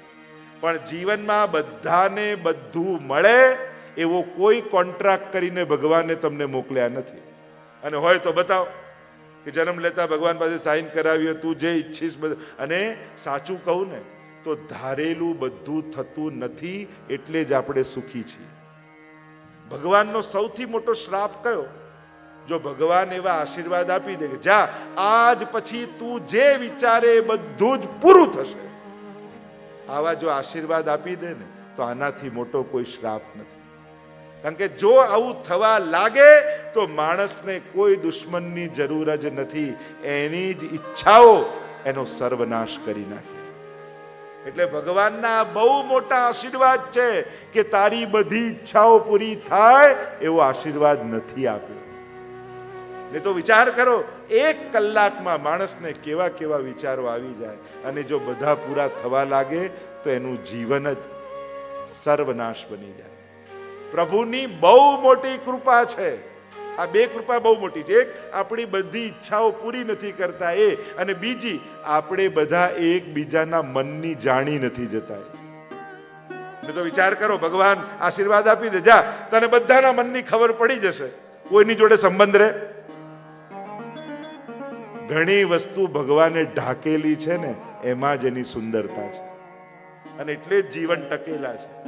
ક્યાંક કંઈક વસ્તુ ઢંકાયેલી છે, એમાં જ આ સંસાર અને જીવન ચાલે છે. બાકી માણસના મનનો કોઈ ભરોસો નથી. ક્યારે ક્યાં કયા ડાળે જઈને બેસે કોને ખબર? આ મન તો એવું મરકટ છે, ક્યાં જઈને બેસી જાય કોઈને ખબર નથી. અને એટલે ભગવાને આ આશીર્વાદ ન આપી આપણા બધાની રક્ષા કરેલી છે, આપણું જીવન ટકાવેલું છે. એટલે ક્યારે પણ એવો આગ્રહ યા એવી ફરિયાદ ન કરતા, હું ઈચ્છું એ નથી થતું. વિચાર એ કરજો, ન થયું, કદાચ એમાં મારું હિત નહીં હોય. કારણ કે આપણે બધા સુખને ઓળખીએ છીએ, સુખને ચાહીએ છીએ, પણ આપણું હિત શેમાં છે એની આપણને કોઈને ખબર નથી. આપણું કલ્યાણ શેમાં છે એ આપણને ખબર નથી. આપણે તો કાર માંગી, કોણ જાણે એ જ કારમાં એક્સિડન્ટ થવાનું હોય. આપણું એ જ કારથી એક્સિડન્ટ થવાનું હતું અને ભગવાને કાર ન આપી. આ કૃપા કહેવાય કે અકૃપા? બોલજો તો. તમે જ કહો છો કાર નહીં આપી પણ કૃપા છે, પછી ફરિયાદ ના કરતા. તમે બાળક માંગ્યું ને એ દીકરો ઘરેથી કાઢવાનો હતો અને ન આપ્યો, તો કૃપા કહેવાય કે અકૃપા? બોલજો તો. તમે જ કહો છો. તમે ધન માંગ્યું ને એ જ ધનથી બહુ મોટા ઝઘડા થવાના હતા, તમારી તબિયત બગડવાની હતી, કોર્ટ કચેરી થવાની હતી, અને ભગવાને ન આપ્યું, તો કૃપા કહેવાય કે અકૃપા? મોટેથી બોલજો આ વખતે. ધન ન આપવું પણ કૃપા કહેવાય? હા, સમજદારી આવે ત્યારે સમજાય. ઘણી વસ્તુ ભગવાન ન આપે ને, એમાં પણ એની કૃપા જ હોય છે. પણ ઘણીવાર આ માણસને બહુ મોડું સમજાતું હોય છે. ભગવાન અને સાધારણ શિક્ષક, આ બંનેમાં ફરક એટલો છે. સાધારણ સ્કૂલનો શિક્ષક હોય એ ભણાવે અને પછી પરીક્ષા લે. ભગવાન એવી પરીક્ષા પહેલા લે અને પરીક્ષા લઈને એવું ભણાઈ દે કે ક્યારે ભૂલીએ જ નહીં. એ પરીક્ષા લઈને ભણાવે છે. અહીંયા આત્મદેવને થયું કે મારે જીવવું જ નથી, આત્મઘાત કરી લઉં, અને આમ વિચાર કરી આત્મઘાત કરવા આવ્યો. આત્મઘાતથી મોટું પાપ બીજું કોઈ નથી. આપણે ત્યાં વાર્તા સાહિત્યમાં પ્રસંગ બી આવે છે ને, કે જ્યારે મહાપ્રભુજી પધાર્યા અને કોઈ આત્મઘાત કરવા ગયું ને ત્યાં પ્રશ્ન કર્યો કે કોઈ ગંગાજીમાં ડૂબે, આત્મઘાત કરે તો એને શું થાય? તો કે 7 જન્મ સુધી એને આત્મઘાત કરવા પડે, એવું ખરાબ જીવન એને મળે. આપણે ત્યાં આત્મહત્યા એ બહુ મોટો પાપ માનવામાં આવે છે. જીવનમાં સંજોગો બદલાતા હોય છે, પણ જીવનથી મોટું કાંઈ નથી. આજે છે ને કાલે સંજોગો અનુકૂળ પણ થઈ જશે. માણસ ઉતાવળો બહુ થઈ જાય છે. આત્મઘાત કરેલું નામ વિચાર કરીને આત્મદેવ આવ્યા નગરની બહાર. તળાવ હતું, થયું કે કૂદીને આત્મઘાત કરી જીવન સમાપ્ત કરી દઉં.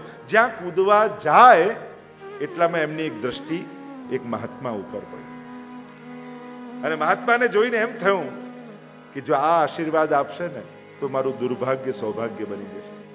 એવી તાકાત મહાત્માઓના આશીર્વાદમાં છે, ભાગ્ય બદલવાનું સામર્થ્ય. આશીર્વાદ એને જ કહેવાય ને. લેખ ઉપર મેખ એને કહેવાય આશીર્વાદ. જો કર્મ પ્રમાણે જ બધું મળવાનું હોય તો પછી આશીર્વાદ શું કામના? આશીર્વાદ એને કહેવાય કે જેનામાં ભાગ્ય બદલવાનું સામર્થ્ય હોય. એટલે જીવનમાં ભેગા કરવા જેવું કંઈક હોય ને તો એ આશીર્વાદ છે. જ્યાંથી પણ મળે આશીર્વાદ ભેગા કરો. કારણ કે જ્યારે તમારું ભાગ્ય તમારો સાથ છોડી દેશે ને તો ભેગા કરેલા આશીર્વાદના બળે તરી જશો. અને એટલે જ્યાંથી પણ આશીર્વાદ મળે ભેગા કરો. કારણ કે દુર્ભાગ્યના સમયમાં ભેગા કરેલા આશીર્વાદ બહુ કામ લાગે છે. તલવારનો ઘા ક્યાં સોયથી જતો રહે ને ખબર પડતી. ત્યારે માનવું જો કોઈના આશીર્વાદ કામ કરે. અહીંયા દોડતો આવ્યો આત્મદેવને ચરણોમાં પડ્યો, મહાત્માને કૃપા કરો. શું થયું? બધું જ છે, સંતતિ નથી. આંખ બંધ કરીને મહાત્માએ જોયું, કહ્યું આત્મદેવ આ જન્મમાં નહીં, આવતા 7 જન્મ સુધી તારે કોઈ સંતતિનો યોગ નથી. અને હવે તો મનમાં એવું લાગી આવ્યું, મહાત્માની કૃપા નહીં કરો તો અહીંયા જ માથું પછાડી પછાડીને મરી જઈશ. બ્રહ્મ હત્યાનું પાપ આપને લાગશે, આપે કૃપા કરવી જ પડશે. આવ્યા ગૌકર્ણજી. થયું આટલા કડવા અનુભવ પછી પણ પિતાની સંસાર આસક્તિ ગઈ નથી. મારે જ કંઈક કહેવું પડશે. પિતાની પાસે આવ્યા અને સુંદર ધર્મોપદેશ આપ્યો ગૌકર્ણજી. બહુ જ સમજવા જેવો છે, બહુ જ સાંભળવા જેવો છે. એક પુત્ર એના પિતાને શિખામણ આપી રહ્યો છે, પણ પુત્ર રૂપે નહીં, એક ગુરુ રૂપે. સારી વાત ગમે ત્યાંથી સાંભળવા મળે, સ્વીકારવી જોઈએ. સુંદર ઉપદેશ આપતા ગૌકર્ણજી બોલ્યા છે, ધર્મ ભજસ્વ સતતમ ત્યજ લોક ધર્મા સેવસ્વ સાધુ પુરુષાંજહિ કામ તૃષ્ણા અન્યસ્ય દોષ ગુણ ચિંતન માસુ મુક્વા સેવા કથા રસમહો નિતરામ પિબત્વમ. પિતાજી, ધર્મ ભજસ્વ સતતમ ત્યજ લોક ધર્મા. પિતાજી, હવે તો ધર્મનું પાલન કરો, લૌકિક ધર્મોને છોડો. હવે ક્યાં સુધી? બધું જ કર્યું, હવે આત્મકલ્યાણની ચિંતા ક્યારે કરશો? એમ જ સંસારમાં તમારી બધી જવાબદારીઓ નિભાવી હોય, બાળકો એની રીતે મોટા થયા, આગળ વધ્યા, હવે આત્મકલ્યાણનો વિચાર કરો. વૃદ્ધા અવસ્થા એ મૃત્યુની પ્રતીક્ષા કરવાનો સમય નથી, પોતાની આત્માનો કલ્યાણ કરવાનો અવસર છે. આજ સુધી જે સંસારને સાચવવામાં, વ્યવસ્થિત કરવામાં ન કરી શક્યા, હવે નક્કી કરો મારે મારી આત્માનું કલ્યાણ કરવું છે. હવે ભક્તિના માર્ગે આગળ વધવું છે. હવે સત્કર્મો ને જીવનમાં સ્વીકારવા છે. નક્કી કરશો, સંકલ્પિત થશો, ઠાકોરજી અનુકૂળ કરી આપશે. ઘણીવાર લોકો અનુકૂળતાની પ્રતીક્ષામાં સમયને ગુમાવતા, બધું ગોઠવાય ને પછી કરીએ, અને એના પહેલા આપણે ના ગોઠવાઈ જઈએ. એફડી પાકે એના પહેલા તો એ જ પાકી ગયો. પેલી કેરી હોય ને, નાની હોય ત્યારે ખાટી હોય, મોટી થાય એટલે ગળી અને મીઠી થતી જાય. માણસમાં સાવ ઊંધું હોય, નાનો હોય ત્યારે બહુ મીઠો હોય, અને જેમ જેમ મોટો થાય ને જે ખટાશ પકડે એવો ખાટો થઈ જાય. મોટી ઉંમરમાં માણસના જીવનમાંથી પ્રસન્નતા જતી રહે છે, અને આ બહુ મોટી તકલીફ છે માણસને. ન કરવાની એ ચિંતાઓ કરવાની આદત માણસને પડી જાય છે. એ ચિંતાઓથી કાંઈ ન થવાનું હોય, એને કંઈ કરવાનું નથી, છતાંય ન કરવાની એ ચિંતા કરતો રહે, અને ચિંતાઓ કરવાની માણસને આદત પડી જાય. એટલે જ યુવાનીમાં સત્કર્મો કર્યા હશે ને તો ગળપણમાં 4 વસ્તુ સારી વાગોળવાની કાંઈ કરે છે. એટલે જ્યારે શરીર ચાલે છે ને ત્યારે સારા સંસ્મરણો ભેગા કરતા જાઓ, કારણ કે જ્યારે શરીર નહીં ચાલે ત્યારે એ જ યાદોના સહારે જીવન કાઢવાનું છે. નહીં તો ઘણી વાર લોકો એટલા બધા નેગેટિવ મોડમાં આવી જાય, અમુક હવે નીચે બેસાતું નથી, હવે પહેલા જેવી સેવા થતી નથી, હવે પહેલા જેવા રહ્યા જ નથી, તો ક્યાંથી થવાની? નીચે નથી બેસાતું તો ખુરશીમાં બેસીને કરો, બાજોટ પર બેસીને કરો, મંદિરને ઊંચું કરી લો. હવે પહેલા જેવી એકાદશી થતી નથી તો જેટલી થાય એટલી કરો, પણ રડતા ન રહો. આ જીવ બાળવાની જે આદત પડી જાય છે ને સૌથી ખતરનાક હોય છે. નહીં કરો તો ચાલશે, પણ જીવ ના બાળો, કારણ કે આ ધીરે ધીરે આદત બની જાય. પછી દરેક વસ્તુ જે કરો છો એનો આનંદ ના હોય, જે ના થયું હોય ને એનું જ દુઃખ હોય. પહેલા તો 4 સામગ્રી ધરતી, હવે તો 2 નથી થતી. તો ઠાકોરજી કે મેં ક્યારે કહ્યું 4 કર? જે થાય એ ઉત્સાહ ને આનંદથી કરો. શરીર પહેલા જેવું નથી રહ્યું, હા, એની સ્વીકારી લો, પણ હવે આ અવસ્થામાં જે થાય છે એ આનંદથી કરો. હવે પોતાના માટે જીવો. અત્યાર સુધી દુનિયા માટે, પરિવાર માટે, સંસાર માટે, બાળપણના બાળકોને મોટા કર્યા, ભણાવ્યા, સેટ કર્યા, આ બધું કર્યું, પણ હવે પોતાનું આત્મકલ્યાણ થાય એનો વિચાર કરો. હવે આ આત્માનું કલ્યાણ કેમ સાધું? ધર્મ ભજસ્વ સતતમ ત્યજ લોક ધર્માન. પિતાજી, લૌકિક ધર્મોને છોડો. આજ સુધી ભાગતા રહ્યા. છેલ્લે માણસ વિચાર કરે કે મેળવ્યું શું? હિસાબ કરે તો ગુમાવીને જવાનું છે, મૂકીને જવાનું છે. કરેલા પુણ્યો ભેગા લઈને જવાનું છે. ધર્મ ભજસ્વ સતતમ ત્યજલોક ધર્માન સેવસ્વ સાધુ પુરુષાન જહી કામ તૃષ્ણા. તો સારા વિચાર માટે કરવું શું? સાધુ પુરુષોનો સંગ કરો. સજ્જન સાધુ પુરુષોના સંગથી મનમાં પવિત્ર વિચારો આવશે. પોતે કાંઈ નથી કરી શકતા તો મહાપુરુષોએ કોઈ સત્કર્મ ઉપાડ્યા હોય ને એમાં સહભાગી થઈ જાઓ, એમાં જોડાઈ જાઓ. એ યજ્ઞમાં પોતે એક નિમિત્ત બની જાઓ. નક્કી કરો કે વર્ષે આટલો સમય આ સત્કર્મમાં જઈશ.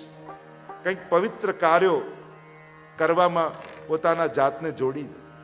સાધુ પુરુષાન જહી કામ તૃષ્ણામ અન્ય સદોષ ગુણ ચિંતન માસુ મુક્તવા. અમુક ઉંમર થયા પછી બીજાના દોષ અને ગુણ જોવાનું છોડી દે. કારણ માણસને આદત પડી જાય.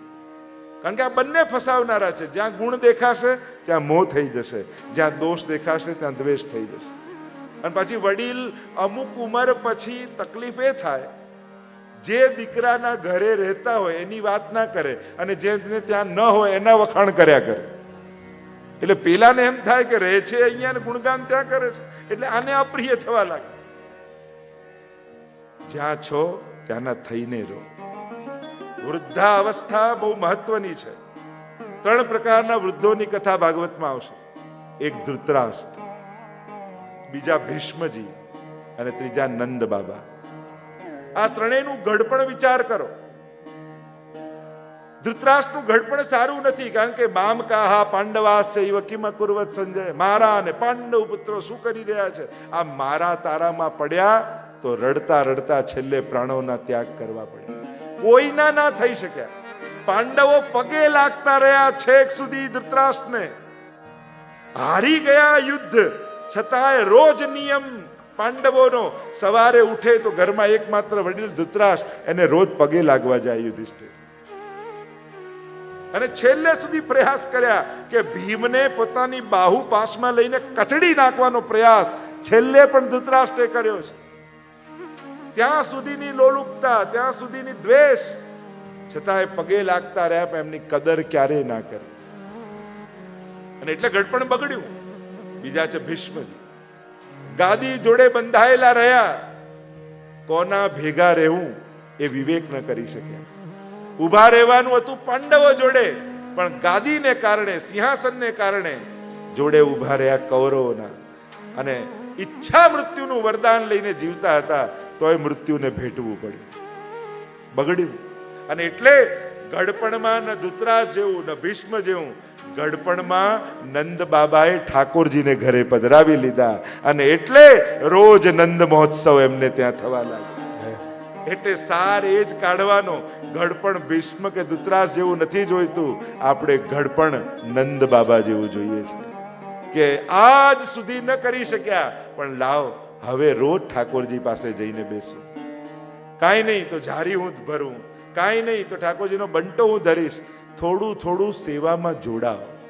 પ્રભુ પાસે બેસશો ને તો આપમેળે ભાવ થવા લાગશે. આ બધું મને ના આવડે. ઘણીવાર ઘણાને એટલો બધો કોન્ફિડન્સ હોય કે મારા પર તો ભગવાન કૃપા કરે જ નહીં. તો એવા ખોટા કોન્ફિડન્સમાં ના રહો. મને આ બધું ના આવડે. કેમ ના આવડે? કયું રોકેટ સાયન્સ છે? બેસો તો ખરા, એકવાર ઝારી લઈને ભરો તો ખરા. બીજું કાંઈ ન કરો તો એની જોડે રોજ 5 મિનિટ એના મુખારવિંદ સામે જુઓ. ધીમે ધીમે એ જ તમને અનુભવ કરાવશે. ધીમે ધીમે તમારી સામે જોઈને હસશે. જોજો, તમે અઠવાડિયું આ પ્રયોગ કરી જુઓ. તમે ઘરે સેવા નથી કરતા, ઘરના બહેન કરે છે ને, 5 મિનિટ રોજ બેસો અને ઠાકોરજીના મુખારવિંદ સામે જુઓ. હસે નહીં ને તો મારી જવાબદારી, મારી ગેરંટી, મને પકડજો. અમદાવાદ કઈ દૂર તો છે નહીં, અને બોમ્બે આવતો જતો રહું છું. તમે જ કહેજો જજે હસ્યા તો નહીં. મારી ગેરંટી, તમારી સામે જોઈને ધીમે ધીમે સ્મિત કરવાનું ચાલુ કર. ત્યાંથી એ તમને ફસાવશે. એ છે ને તમને ખેંચવાની શરૂઆત.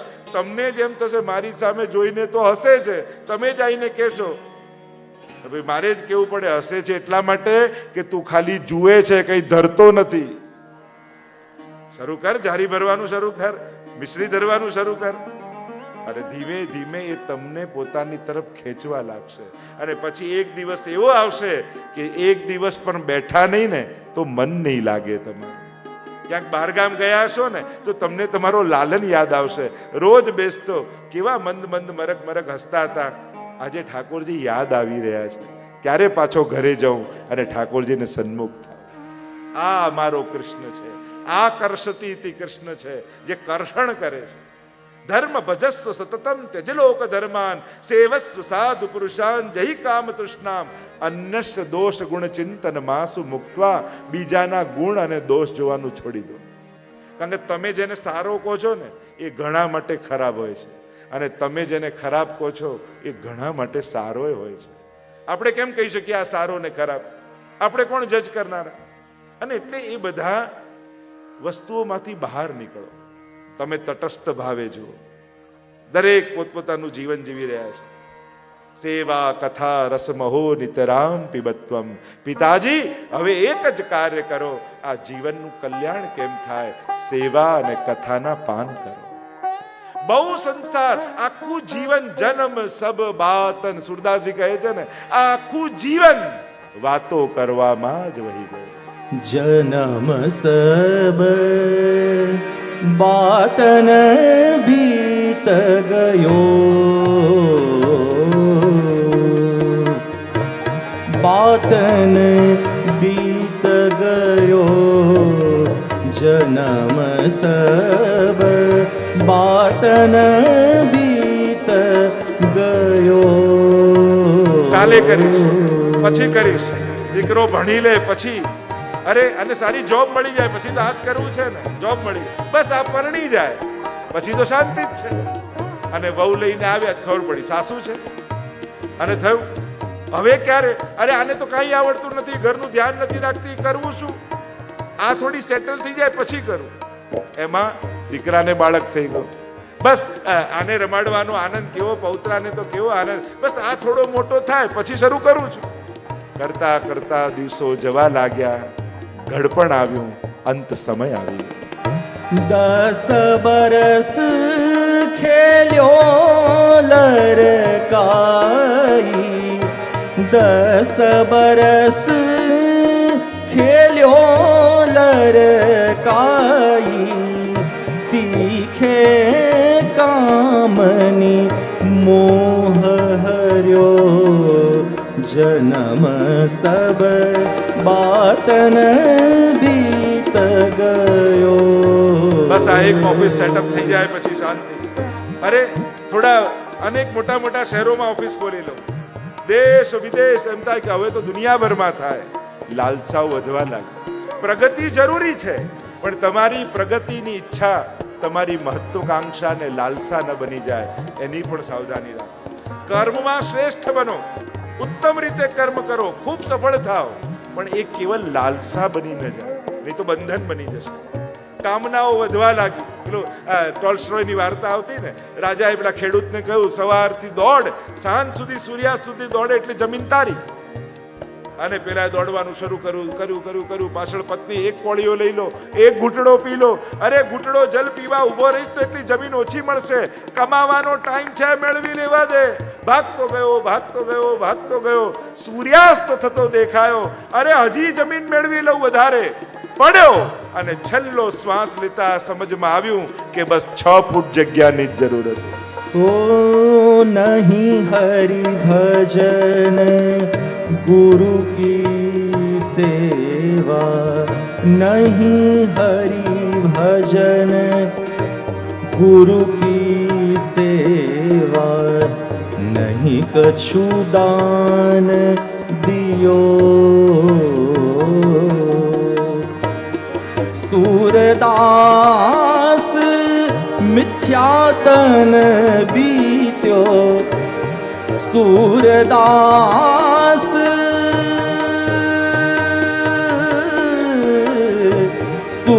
सूरदास मिथ्यातन बीत्यो, जमने खेच लियो, जन्म सब बातन बीत પછી ગયો કરું, પછી કરું, પછી કરું કરતા કરતા એક દિવસ એવો આવ્યો, છેલ્લી શ્વાસો ગણી રહ્યો છે અને હવે અસમર્થ થયેલો એ જીવ મનમાં તાપ કરી રહ્યો છે, ભગવાને ઘણા મોકા મને આપ્યા, હું ટાળતો ગયો.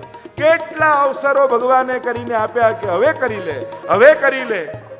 અરે સંસારના લોકો પાસે કેવડાયું કે હવે તો ભક્તિ કરો, હવે તો સેવામાં જોડો, હવે આ થોડું ઓછું કરીને ભગવાનમાં લાગો. ભગવાને કેટલા મુખે મને આમંત્રણ આપ્યું, પણ મેં ન સ્વીકારી. અંત સમય આવ્યો છે, હવે હાથ પણ ઊંચો થાય સંકલ્પ માટે એવી શક્તિ નથી. અને ત્યારે જીવને તાપ થાય, હે પ્રભુ હવે તું લાજ રાખ મારી. અને અંત સમયમાં એમ થયું કે બસ એને બોલાવો ને કંઈક દાન કરું. અને એ જ ક્ષણે યમે ખેંચ લ્યો અને યમરાજા ખેંચીને લઈ ગયા. તારા ભાગ્યમાં સત્કર્મ નથી, તારી સમજમાં ધર્મ નથી, અને એટલે સત્કર્મ કરવાના આટલા મોકા ભગવાને આપ્યા, પણ તું ન કરી શકી. જા પાછો માના કુખે ફરી જન્મ લે, પુનરપી જનનમ પુનરપી મરણમ પુનરપી જનની જઠરે શયનમ. ફરી એ પ્રતાડનાઓ સહન કર અને ફરી જન્મ મળે તો એને એક મોકો માનજે, હવે ચૂકતો નહીં. અને આમ અંત સમયે પશ્ચાતાપ કરતો જીવાત્માએ દેહને છોડ્યો. ધર્મ ભજસ્વ સતતમ ત્યજ લોક ધર્માન સેવસ્વ સાધુ પુરુષાન જહિ કામ તૃષ્ણામ. પિતાજી હવે તો છોડો. અને જ્યારે ધર્મોપદેશ મનમાં લાગ્યા, ઘરવાર છોડીને ગયા, વનમાં જઈને પોતાની જાતનો ઉદ્ધાર કર્યો. અને હવે તો ધુંધકારીને સ્વચ્છંદતા મળી ગઈ. ઘરમાં કોઈ ટોકનારું ન હોય ને ત્યારે સંજોગો વધારે વિપરીત થતા હોય છે. કારણ કે પહેલા તો કોઈ વડીલનો ડર હતો, કોઈ જોઈ જશે એની શરમ હતી. પણ ઘરમાં જ્યારે કોઈ વડીલો અને કોઈ કહેનારા ન રહે ને ત્યારે વધારે માણસે સાવધાન બનીને જીવવું પડે.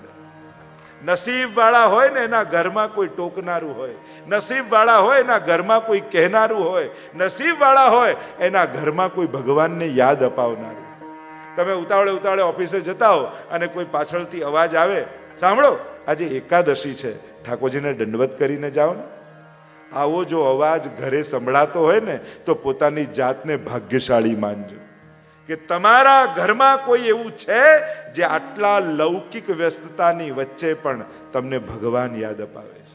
એ ભલે મા રૂપે હોય, પત્ની રૂપે હોય, દીકરી રૂપે હોય, બહેન રૂપે હોય, પિતા રૂપે હોય, કોઈ પણ રૂપે હોય, પણ તમારી લૌકિક વ્યસ્તતાની વચ્ચે તમને કોઈ ભગવાન યાદ અપાવે તો પોતાની જાતને ભાગ્યશાળી માનજો. એના પર નારાજ ના થતા એનો ઉપકાર માનજો કે તે મને ઠાકોરજી યાદ અપાવે. આ બહુ મોટી વાત છે. એટલે ઘરમાં વડીલો એ ઘરની સમૃદ્ધિ છે. ભલે બા કાંઈ ન કરતા હોય પણ સોફામાં બેઠા માળા ફેરવતા હોય ને તો તમે જે દુકાને કમાઓ છો, સુખ લઈને આવો છો, એ સુખ કેવલ તમારી મહેનતનું ફળ નથી, એ બાએ ફેરવેલી માળાનું ફળ પુણ્ય છે. એ ઘરે જે પુણ્ય ભેગું કરે છે ને એ દેખાતું નથી એની મહેનત, પણ એનો પ્રભાવ એવો છે કે જેથી સૌભાગ્યો ખેંચાઈને તમારા ઘરે આવે છે. એક સોફામાં બેઠા પણ ઘરને ભરેલું રાખે છે. પણ જે દિવસે વડીલો ઘરમાંથી જતા રહે ને ત્યારે ઘર બહુ ખાલી થઈ જાય. નસીબ વાળા હોય એના ઘરમાં આશીર્વાદ આપનારા હોય.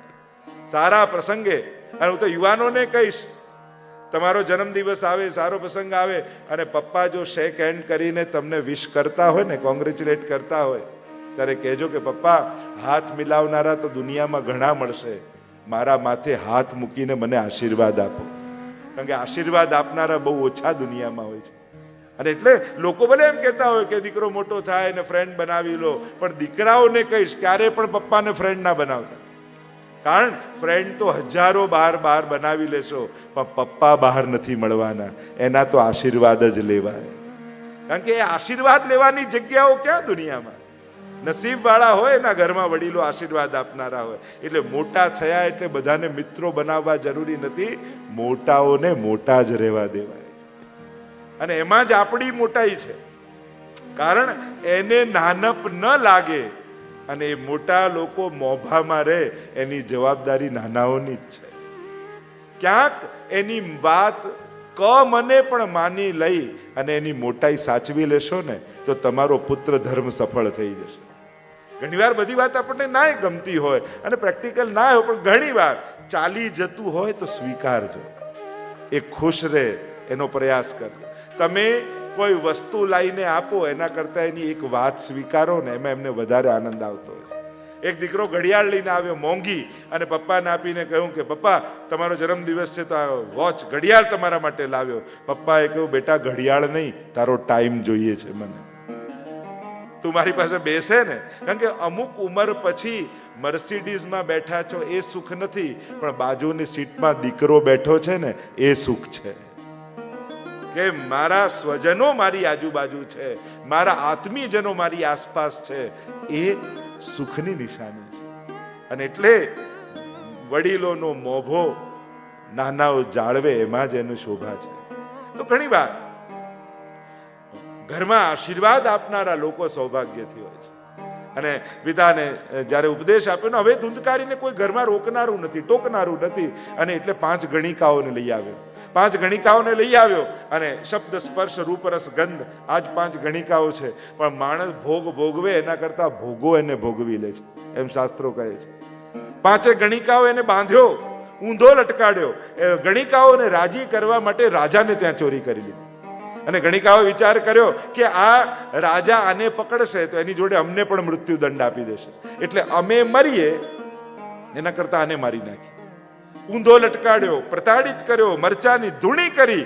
તડપતા તડપતા ધુંધકારીએ પ્રાણોના ત્યાગ કર્યા. અને એવી દુર્ગતિ થઈ, કારણ કે આવું મૃત્યુ મળ્યું એટલે દુર્ગતિ થઈ. પ્રેત યોની મળી, બીજું શરીર ન મળે જીવાત્માને, એટલે પ્રેત યોની પ્રાપ્ત થઈ. ગૌકર્ણજીએ ગયામાં જઈને શ્રાદ્ધ કર્યું છે. ગામમાં આવીને સૂતા છે.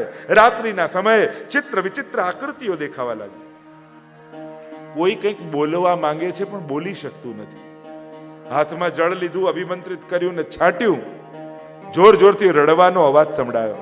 પૂછ્યું કોણ છે તું? તમારો ભાઈ ધુંધકારી છે. અરે તારું તો ગયામાં જઈને શ્રાદ્ધ કર્યું, હજી તારો ઉદ્ધાર નથી થયો. મોટા ભાઈ, મેં એટલા પાપ કર્યા છે, 100 વાર ગયા શ્રાદ્ધ કરો તોય મારો ઉદ્ધાર સંભવ નથી. તમે જ્ઞાનમાં શ્રેષ્ઠ છો, તમે તત્વવેતા છો, શાસ્ત્રવેત્તા છો, તમે મારા ઉદ્ધારનો કોઈ રસ્તો શોધો. બીજા દિવસે સૂર્ય ઉપાસક હતા ગૌકર્ણજી. સ્નાન કરવા માટે ગયા નદીમાં. કટી સુધી જલમાં ઉભા રહી સૂર્યનારાયણને અર્ઘ સમર્પિત કર્યો અને સૂર્યનારાયણને પ્રશ્ન કર્યો, 100 ગયા શ્રાદ્ધથી પણ જેનો ઉદ્ધાર ન થાય એના ઉદ્ધારનો કયો રસ્તો, ઉપાય શું? અને ત્યારે સૂર્ય ભગવાને કહ્યું, તમે ભાગવત કથા કરો. જો આ ભાગવતની કથાનો પ્રભાવ એવો છે, નિમિત્ત ભલે ગમે તે હોય પણ એનો પ્રભાવ એવો છે, તમારા જેટલા પૂર્વજો છે આ એક કથા માત્રથી સર્વ પૂર્વજોનો ઉદ્ધાર થઈ જાય છે. અને તમારી જેટલી આવતી પેઢીઓ છે એના નસીબમાં સૌભાગ્ય લખાઈ જાય છે. ભાગવત કથા આવતી પેઢીઓને સૌભાગ્ય આપે છે અને પૂર્વજોનું આત્મકલ્યાણ કરે છે. આ 2 પ્રભાવ છે. અહીંયા ભાગવત કથાની આજ્ઞા કરી. સ્વયં ગૌકર્ણજીએ નક્કી કર્યું કે પોતે ભાગવત કથા કરશે. પંડાલ બનાવ્યો, વ્યાસપીઠ બનાવી, સમસ્ત નગરવાસીઓને આમંત્રિત કર્યા છે. અને ગૌકર્ણજી પોતે કથા કરવા માટે વ્યાસપીઠ પર બિરાજમાન થયા. એટલામાં આવ્યો પ્રેત, ધુંધકારી આવ્યો. જગ્યા શોધવા લાગ્યો, ક્યાં બેસું? 7 ગાંઠનો એક વાંસ પડ્યો હતો, એ વાંસમાં આવી ગયો. વાયુ રૂપ હોય પ્રેત, અને વાંસમાં બેસી ગયો. અને અહીંયા ગૌકર્ણજી કથા કહી રહ્યા છે. રોજ કથા પૂરી થાય અને એક ગાંઠ ફાટે. જો વાસનાઓ જ વાંસ છે. આ વાંસ ક્યાંક રોપ્યો હોય કે ન રોપ્યો હોય, પણ આપણા બધાની ભીતર આ વાંસ છે, જેની 7 ગાંઠ છે. કામ, ક્રોધ, લોભ, મત્સર, ઈર્ષા, દ્વેષ આદિ. અને કથા સાંભળો એટલે એક એક ગાંઠ ફાટે. વાસનાઓ તો વાંસ છે, એક એક ગાંઠ ફાટે. 7મા દિવસે આખો વાંસ ફાટ્યો અને વિમાન લેવા માટે આવ્યા ધુંધકારીને. ભગવાનના પાર્ષદો આવ્યા અને કહ્યું કે ધુંધકારીનો ઉદ્ધાર થયો છે એને લેવા માટે ભગવાને વિમાન મોકલાવ્યું છે. ધુંધકારી જ્યાં બેસવા જાય એટલામાં ગૌકર્ણજી કે ઉભા રહો, ઉભા રહો. કથા તો બધાએ સાંભળી છે, પછી વિમાન કેવલ ધુંધકારી માટે કેમ? પ્રશ્ન કર્યો. બધાએ કથા સાંભળી, એ જ કથા, હું જ કથા કરું છું, અને પછી વિમાન કેવલ ધુંધકારી માટે, આવો ભેદભાવ કેમ? ત્યારે કહ્યું, શ્રવણસ્ય વિભેદેન ફલભેદો અત્ર સંસ્થિત. ભેદભાવ અમારામાં નથી, ભેદભાવ શ્રવણમાં છે. જેને જેવું શ્રવણ કર્યું એવું ફળ. શ્રવણના ભેદથી ફળમાં ભેદ પડ્યો. અદૃઢમ ચ હતમ જ્ઞાનમ પ્રમાદેન હતમ શ્રુતમ સંદિગ્ધો હિ હતો મંત્ર વ્યગ્રચિતો હતો જપઃ. કહ્યું, જ્ઞાનને દ્રઢ કરવામાં ના આવે તો જ્ઞાનનો નાશ થાય, પ્રમાદથી કરેલા શ્રવણનો નાશ થાય, શંકાથી કરેલા મંત્રનો નાશ થાય. એમ જ શ્રવણ તો બધાએ કર્યું, પણ આ ધુંધકારીએ શ્રવણ, મનન અને નિધિધ્યાસન કર્યું છે. જે સાંભળો એનું મનન કરો. અહીંયાથી સાંભળીને ગયા ઘરે એનું ચિંતન કરો સૂતા પહેલા, આજે શું સાંભળ્યું, અને મનન કર્યા પછી નિધિધ્યાસન એટલે એને જીવવાનો પ્રયાસ કરો. કથામાં જે સાંભળ્યું એ મારા જીવનમાં કેમ આવે, એ મારા આચરણમાં કેમ આવે. કારણ કે માણસની વિચિત્રતા જ એ છે, દર્શન કરવામાં 10 મિનિટ લાગે, પણ દર્શન કરવા જવું છે એ વિચાર આવતા આવતા 60 વર્ષ જતા રહે છે. નહીં તો દર્શન કરવામાં 10 મિનિટ જ લાગે. સીડી ચડ્યા, સામે ઉભા રહ્યા, દર્શન કર્યા.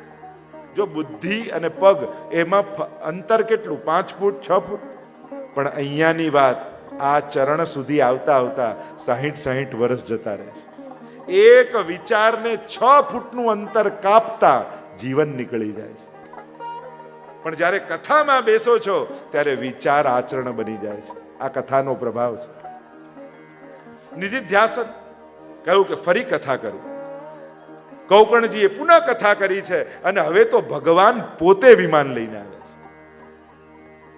કહ્યું કે હવે દરેક શ્રોતાઓએ શ્રવણ, મનન, નિધિધ્યાસન કર્યા છે, એટલે બધાને લેવા માટે આવ્યો છું. અને ભાગવતની કથાનો પ્રભાવ એ થયો કે સદે ભગવત ધામની બધાને પ્રાપ્તિ થાય. જો નિમિત્ત એક હતો, કથા કોઈ એક બેસાડે પરિવાર, પણ કથા શ્રવણ કરવા જે આવ્યા હોય એ બધાનો કથા ઉદ્ધાર કરે છે. કથાનો પ્રભાવ દરેક ઉપર પડે છે. અને એટલે જ્યારે પણ કથામાં બેસો ત્યારે ક્યારે એવો વિચાર કરીને ન બેસો કે બેસાડી કોઈએ છે અને હું સાંભળવા જાઉં છું. બેસાડી કોઈએ પણ હોય, પણ કથા મારા માટે જ બેસી છે એવો વિચાર કરીને જાઓ. આ કથા મારા માટે છે. અને જ્યારે આ રીતે સાંભળશો ને, જ્યારે સભાગત કથા વ્યક્તિગત લાગવા માંડે ને, આ જે કંઈ કહેવાઈ રહ્યું છે એ મારા માટે જ જાણે ઠાકોરજી કહેતા હોય ને, આવું જ્યારે લાગવા માંડે ત્યારે કથા એનો અસર શરૂ કરી દે છે. ત્યારે સમજી લો આ કથા તમારા માટે જ આવી છે. અને કથાની સફળતા જે છે, સભાગત કથા ન લાગે, વ્યક્તિગત લાગવા માંડે. અહીંયાથી જે કહેવાઈ રહ્યું છે એ બધું મને જ લાગવું પડે છે, મારા જ માટે છે. આવું જ્યારે લાગવા માંડે તો કથાનો પ્રભાવ તમારા પર થવા લાગશે. કહ્યું કે જ્યારે ભગવાન પોતે લેવા માટે આવ્યા અને બધાનો ઉદ્ધાર થયો છે. આગળ કથા શ્રવણની વિધિ બતાવી 6 અધ્યાયમાં, જ્યાં મહાત્મ્યની કથા છે એના શ્રવણની વિધિ. આ કથા સફળ ક્યારે થાય? ત્યારે કહ્યું કથાની સાર્થકતા કહેતા બોલ્યા, વિશ્વાસો ગુરુવાક્યેષુ સ્વસ્મિન દીનત્વ ભાવના મનોદોષ જયશ્ચૈવ કથાયામ નિશ્ચલામતી. કથા ક્યારે સફળ થાય? વિશ્વાસો ગુરુવાક્યેષુ. ગુરુવાક્યમાં વિશ્વાસ. જો દરેક વસ્તુ કદાચ હું જીવનમાં જીવતો ન હોઉં, પણ છતાંય મારે કહેવી જોઈએ, જે શાસ્ત્રમાં વાત હોય. ઘણીવાર લોકો એમ કહે એ પોતે તો કરતા નથી છતાંય કહે છે, એને કહેવું જોઈએ. કારણ એ કથા કહેવા બેઠો છે, પોતાનું જીવન નહીં. એ ભાગવત કહેવા બેઠો છે, પોતાની દિનચર્યા નહીં. એટલે જ્યારે તમે કોઈ સ્થાને બેઠા હો અને શાસ્ત્ર કહેવા બેઠા હો, તો એ શાસ્ત્રના જેટલા વચનો છે એ કહેવા જોઈએ. અને શ્રોતાએ વિશ્વાસ રાખીને સાંભળવો જોઈએ, કારણ આ શાસ્ત્રોની વાતો છે. વિશ્વાસો ગુરુ વાક્યેષુ. બીજું સ્વસ્મિન દીનત્વ ભાવના. તમે દુનિયામાં ગમે તેટલા મોટા માણસ હો, ગમે તેટલા મોટા પદ ઉપર હો, પણ ભગવાનના મંદિરમાં જાઓ અને કથામાં બેઠા હો ત્યારે દૈન્ય ભાવનાથી બેસો, એક ભક્ત બનીને બેસો. અમુક જગ્યાએ મોટાઈ બતાવવા જાઓ ને તો પોતાનું જ નુકસાન થઈ જાય. ક્યારે પણ ભગવાન અને ગુરુ આગળ પોતાની લૌકિક પ્રતિષ્ઠા અને મહત્તા બતાવવાનો પ્રયાસ નહીં કરો. કારણ કે મોટાઈ બતાવી તમે ગુરુને જો ઇમ્પ્રેસ કરી દેશો ને તો એ સાચું કહેતા અટકી જશે. તો નુકસાન કોનું થયું? તમારું. અમુક જગ્યાએ તો સાચું સાંભળવા જ જવું, સારું નહીં. આપણને બધે સારું સાંભળવાની આદત હોય છે, પણ અમુક જગ્યા એવી રાખો જ્યાં સારું ભલે ન હોય પણ સાચું સાંભળવાની આદત રાખજો. કારણ કે આજે સમાજ છે ને સાચું નહીં સહેલું ગોતતો થઈ ગયો છે. સહેલું કોને? સહેલું બતાવો ને, સહેલી રીતે કોને? અને બધે સહેલું શોધવા જશો ને તો સહેલાની જગ્યાએ નબળું કોઈ હાથમાં પકડાવી દેશે. જેમ સસ્તું શોધવા જઈએ તો ઘણા લોકો નકલી પકડાવી દે ને, એમ સસ્તું શોધનારાઓ નકલી પકડી રહે, એમ સહેલું પકડ શોધનારાઓ નબળું પકડીને આવી જાય. ઉલટાનું એમ કહો, ભલે અઘરું હોય તો વાંધો નહીં, પણ સાચું કહેજો. અમારે શું કરવું જોઈએ? અમુક જગ્યાએ સત્ય સાંભળવા જો. આ કથા સત્ય સાંભળવાની જગ્યા છે. સહેલું બતાવો, સહેલું બતાવો, સહેલું બતાવો, અને લોકો સહેલામાં એવા ઉપાયો બતાવે છે કે આપણો રસ્તો જ કંઈક જુદો થઈ જાય. ભગવાન બાજુમાં રહી જાય ને આપણે ક્યાંય. એટલે જ ઘણીવાર શોર્ટકટ શોધનારાઓ વધારે મોડા પહોંચે છે. કારણ કે શોર્ટકટ રસ્તાઓ ઘણીવાર એવા લાંબા પડી જાય, એવા અટવાઈ જાઓ કે લાંબા રસ્તે પહોંચનારાઓ પહોંચી જાય, શોર્ટકટ વાળા મોડા પહોંચી જાય, એવું થાય. અને એટલે જ્યારે પણ કોઈ ધર્મ સ્થાને જાઓ, ગુરુ પાસે બેઠા હો ત્યારે સત્ય સાંભળવાનો આગ્રહ રાખીને જાઓ. અને દરેક સત્ય ગમતું ના હોય, પણ ગુરુએ પણ વિચાર કરો સત્યને સહેલું બનાવી અને સુંદર બનાવીને કહેવું જોઈએ. આપણા બધાએ એક ભૂલ ઇતિહાસમાં એ કરી કે સત્યને હંમેશા કડવા રૂપે પીરસ્યું છે, સત્યને હંમેશા કદરૂપું બનાવીને સામે મૂક્યું છે. આ બહુ જ મોટી ભૂલ કરી છે. સત્ય કડવું નથી હોતું. આપણને કડવું બોલવું હોય ત્યારે સત્યનો દુરુપયોગ કરતા હોય છે, બાકી સત્ય કડવું નથી. ઘણી જગ્યાએ સત્ય છે. ડોક્ટર પાસે જાઓ અને તમારો જે રોગ હોય ના કહો, મીઠી મીઠી વાત કર્યા કરે તો ચાલે? તમે જ કંટાળી કહો ભાઈ સાચું કહો ને, કરવાનું શું છે, થયું શું છે, મટતું તો છે નહીં. સત્ય સાંભળવાનો આગ્રહ રાખીએ. એમ સત્ય કદરૂપું નથી, સત્ય કડવું નથી, પણ કડવું બોલવું હોય ત્યારે સત્યનો દુરુપયોગ. આપણને સત્યનો ક્યારે ઉપયોગ કરીએ? કોઈનું અપમાન કરવું હોય ને ત્યારે, કોઈને નીચો બતાવવો હોય ને ત્યારે, ક્યારેક એના દોષ બતાવવા હોય ત્યારે. અને પાછા કહીએ સાચું બોલીએ છે ને એટલે કડવા લાગીએ છે. ના, તારે કડવું જ બોલવું છે. સત્યના તો તે કપડા પહેરાવે છે. આમ કડવું બોલવા માટે જ્યારે જ્યારે સત્યનો ઉપયોગ કર્યો એટલે લોકોને એમ થઈ ગયું કે સત્ય કડવું છે. ના, સત્યની શરૂઆત એના ગુણદર્શનથી કરો. તારામાં આ વસ્તુ બહુ સારી છે, તારામાં આ આવડત બહુ સારી છે. 4 વાર જો એના ગુણ જોઈને સત્ય કહ્યું હશે અને ગુણ બતાવ્યા હશે તો 5મી વાર દોષ બતાવશો ને તો એને ગમશે. કારણ કે આ ખોટું નહીં બોલ્યો, એણે જ્યારે જ્યારે કંઈક સારું જોયું સીધું કહ્યું છે.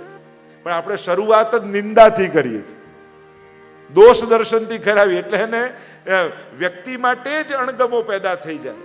પછી સત્ય કહો તો એ સ્વીકારવા તૈયાર ન થાય. એટલે ઘરમાં પણ સત્યની શરૂઆત ગુણથી કરાવો. તારામાં આ વસ્તુ બહુ સારી, પણ બેટા જો આનું ધ્યાન રાખીશ ને તો બહુ સારું રહેશે. શરૂઆત સારી કરો તો બધું સારું થાય.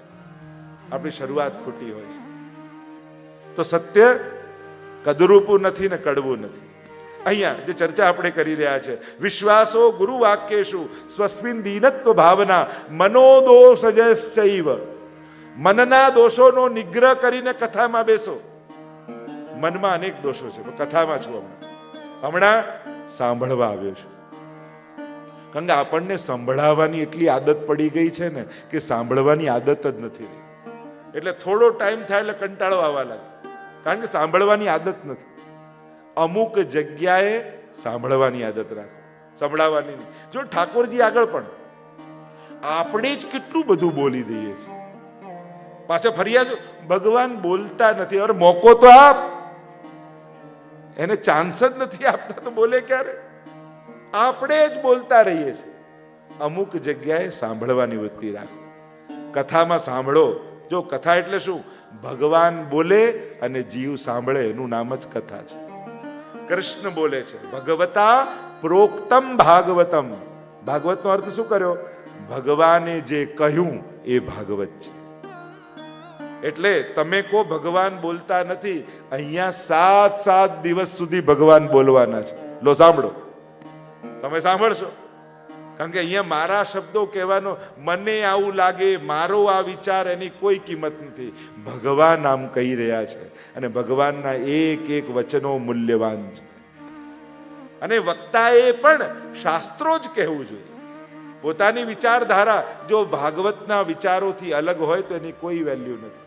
અને એટલે જ ઘણી વાર ભાગવત કહેનારાઓ પણ આ તો બધું આપણને સમજાવવા માટે, આવું કંઈ હોય નહીં, આમ કંઈ અવતાર હોય નહીં, આ તો આપણને ભણાવવા શીખવાડવા માટે આવું કહ્યું, આમ કંઈ પોતે જ ભાગવત ઉપર અવિશ્વાસ કરો તો તમારી વાતની અસર કેટલી? ભાગવતનો એક પણ અક્ષર વધારાનો નથી. આમાં કોઈ કલ્પનાઓ નથી, આમાં બધી ભગવાનની લીલાઓ છે જે ઋષિઓએ અનુભવ કરી.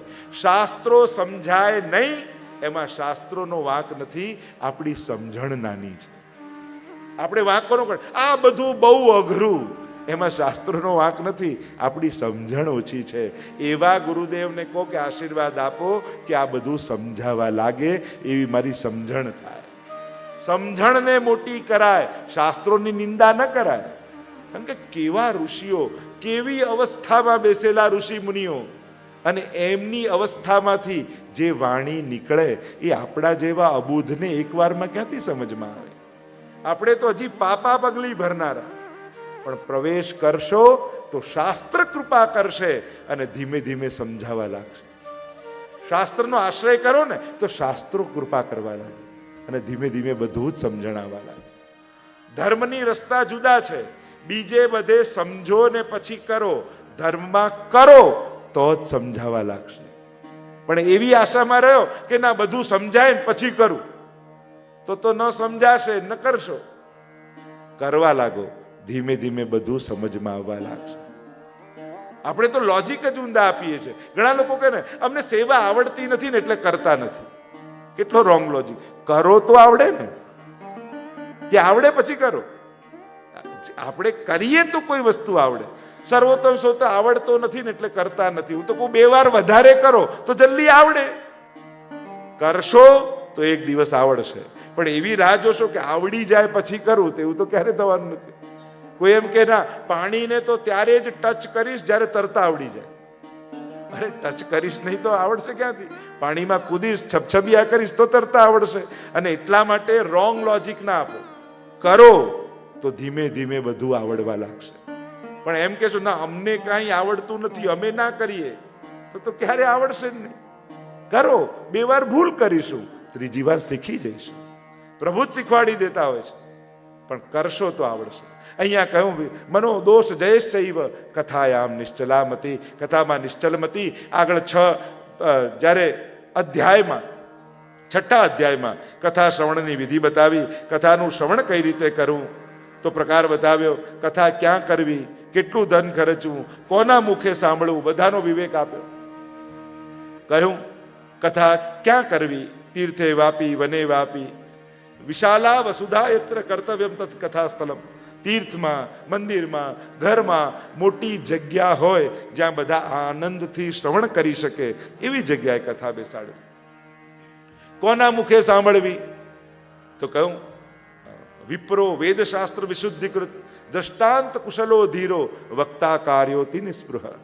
વિપ્ર હોય, બ્રાહ્મણ હોય, શાસ્ત્રોનો જ્ઞાતા હોય, અઘરી વાતને પણ દ્રષ્ટાંત આપીને સરળતાથી ગળે ઉતારી શકે એવા વક્તાના મુખે, નિસ્પૃહી હોય, બહુ સંસારમાં આસક્ત ન હોય, એના મુખે કથાની શ્રવણ વિધિ કરી. કેટલું ધન ખર્ચું? તો કે વિવાહે આદર્શમ વિત્તમ તાદર્શમ પરિકલ્પયેત. જેટલું લગ્નમાં વાપરો એટલું કથામાં વાપરો. કથા પણ ભગવાનની સાથે લગ્ન છે ને. હવે લગ્ન કોઈ સાદાઈથી કરવા કે ધામધૂમથી કરવા એણે નક્કી કરવાનું. એ તો લગ્ન કરનારે નક્કી કરવાનું છે કે સાદાઈથી પરણવું છે કે ધામધૂમથી પરણવું છે. અને જ્યારે વિવાહ ભગવાન જોડે થતા હોય પછી તો શું કસર બાકી રાખવાની?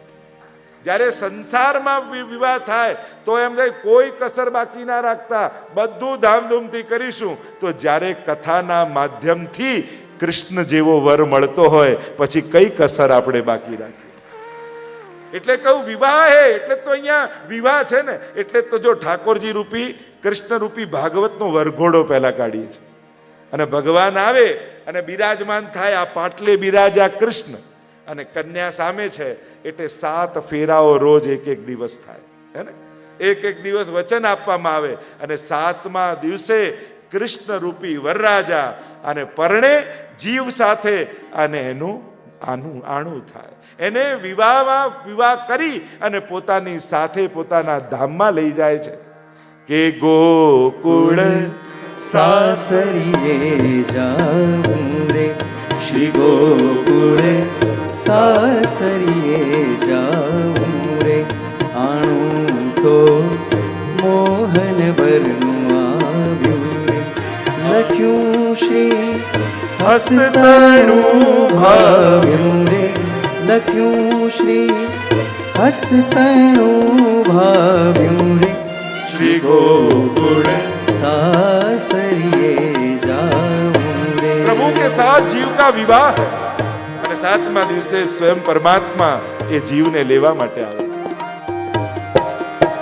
જાવું છે મારે લટકે ને મટકે રે, મોહન વર જોઈ જોઈ મન અટકે રે, પાયે તે ને પુરિયા ઠમકે રે, પાયે તે ને પુરિયા ઠમકે રે, શ્રી ગોકુળ સાસરીએ જાઉં રે. તો આ પ્રભુ સાથેના અલૌકિક વિવાહ છે. 6 અધ્યાયને સમાપ્ત કર્યા મહાત્માની કથાને. પ્રવેશ કરીએ પ્રથમ સ્કંદમાં. શ્રીમદ ભાગવત એ સાક્ષાત શ્રીનાથજી બાબાનું વાંગમય સ્વરૂપ. એટલે કે નાથદ્વારામાં બિરાજતા શ્રીનાથજી એ જ સાક્ષાત વાંગમય સ્વરૂપ ધારણ કરી અહીં બિરાજ્યા છે. 8 પ્રકારની ભગવાનની પ્રતિમાનું વર્ણન ભાગવતમાં છે. ભગવાનની 8 પ્રકારની પ્રતિમા હોય. શૈલી, દારૂમયી, લૌહી, લેપ્યા, લેખ્યા ચ સૈક્તિ, મનોમયી, મણિમયી પ્રતિમા અષ્ટવિધા સ્મૃતા. આપણે ત્યાં સનાતન ધર્મમાં 8 પ્રકારની પ્રતિમાઓનું વર્ણન છે ભગવાન. શૈલી શિલાની, આપણે જે ભગવત સ્વરૂપો જોઈએ શિલાના બનેલા. દારૂમયી કાષ્ટની, જગન્નાથ ભગવાન દારૂમયી કાષ્ટનું સ્વરૂપ છે. લૌહી ધાતુની, આપણે ત્યાં લાલન આદિના સ્વરૂપ હોય છે. લેપ્યા લીપેલી, આપણે ત્યાં બેઠકજી આદિ લીપીને બનાવવામાં આવે ને, ચોતરો આદિ. લેપ્યા.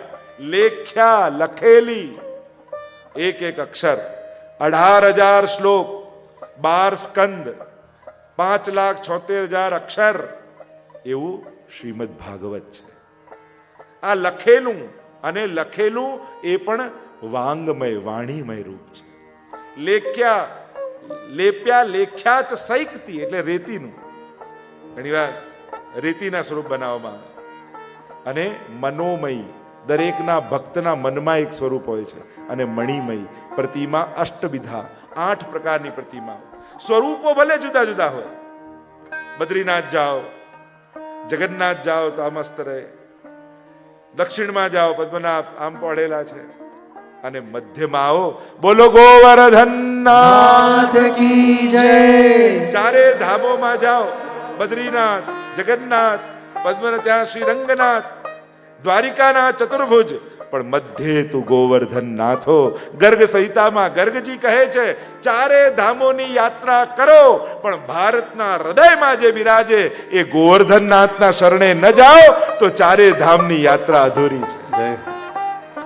ગર્ગજી ગર્ગ સંહિતામાં કહે મધ્યે તું ગોવર્ધન નાથો, મધ્યમાં ગોવર્ધન નાથ બિરાજે છે. એવા અમારા શ્રીનાથજી બાબા નું સાક્ષાત વાંગમય રૂપ.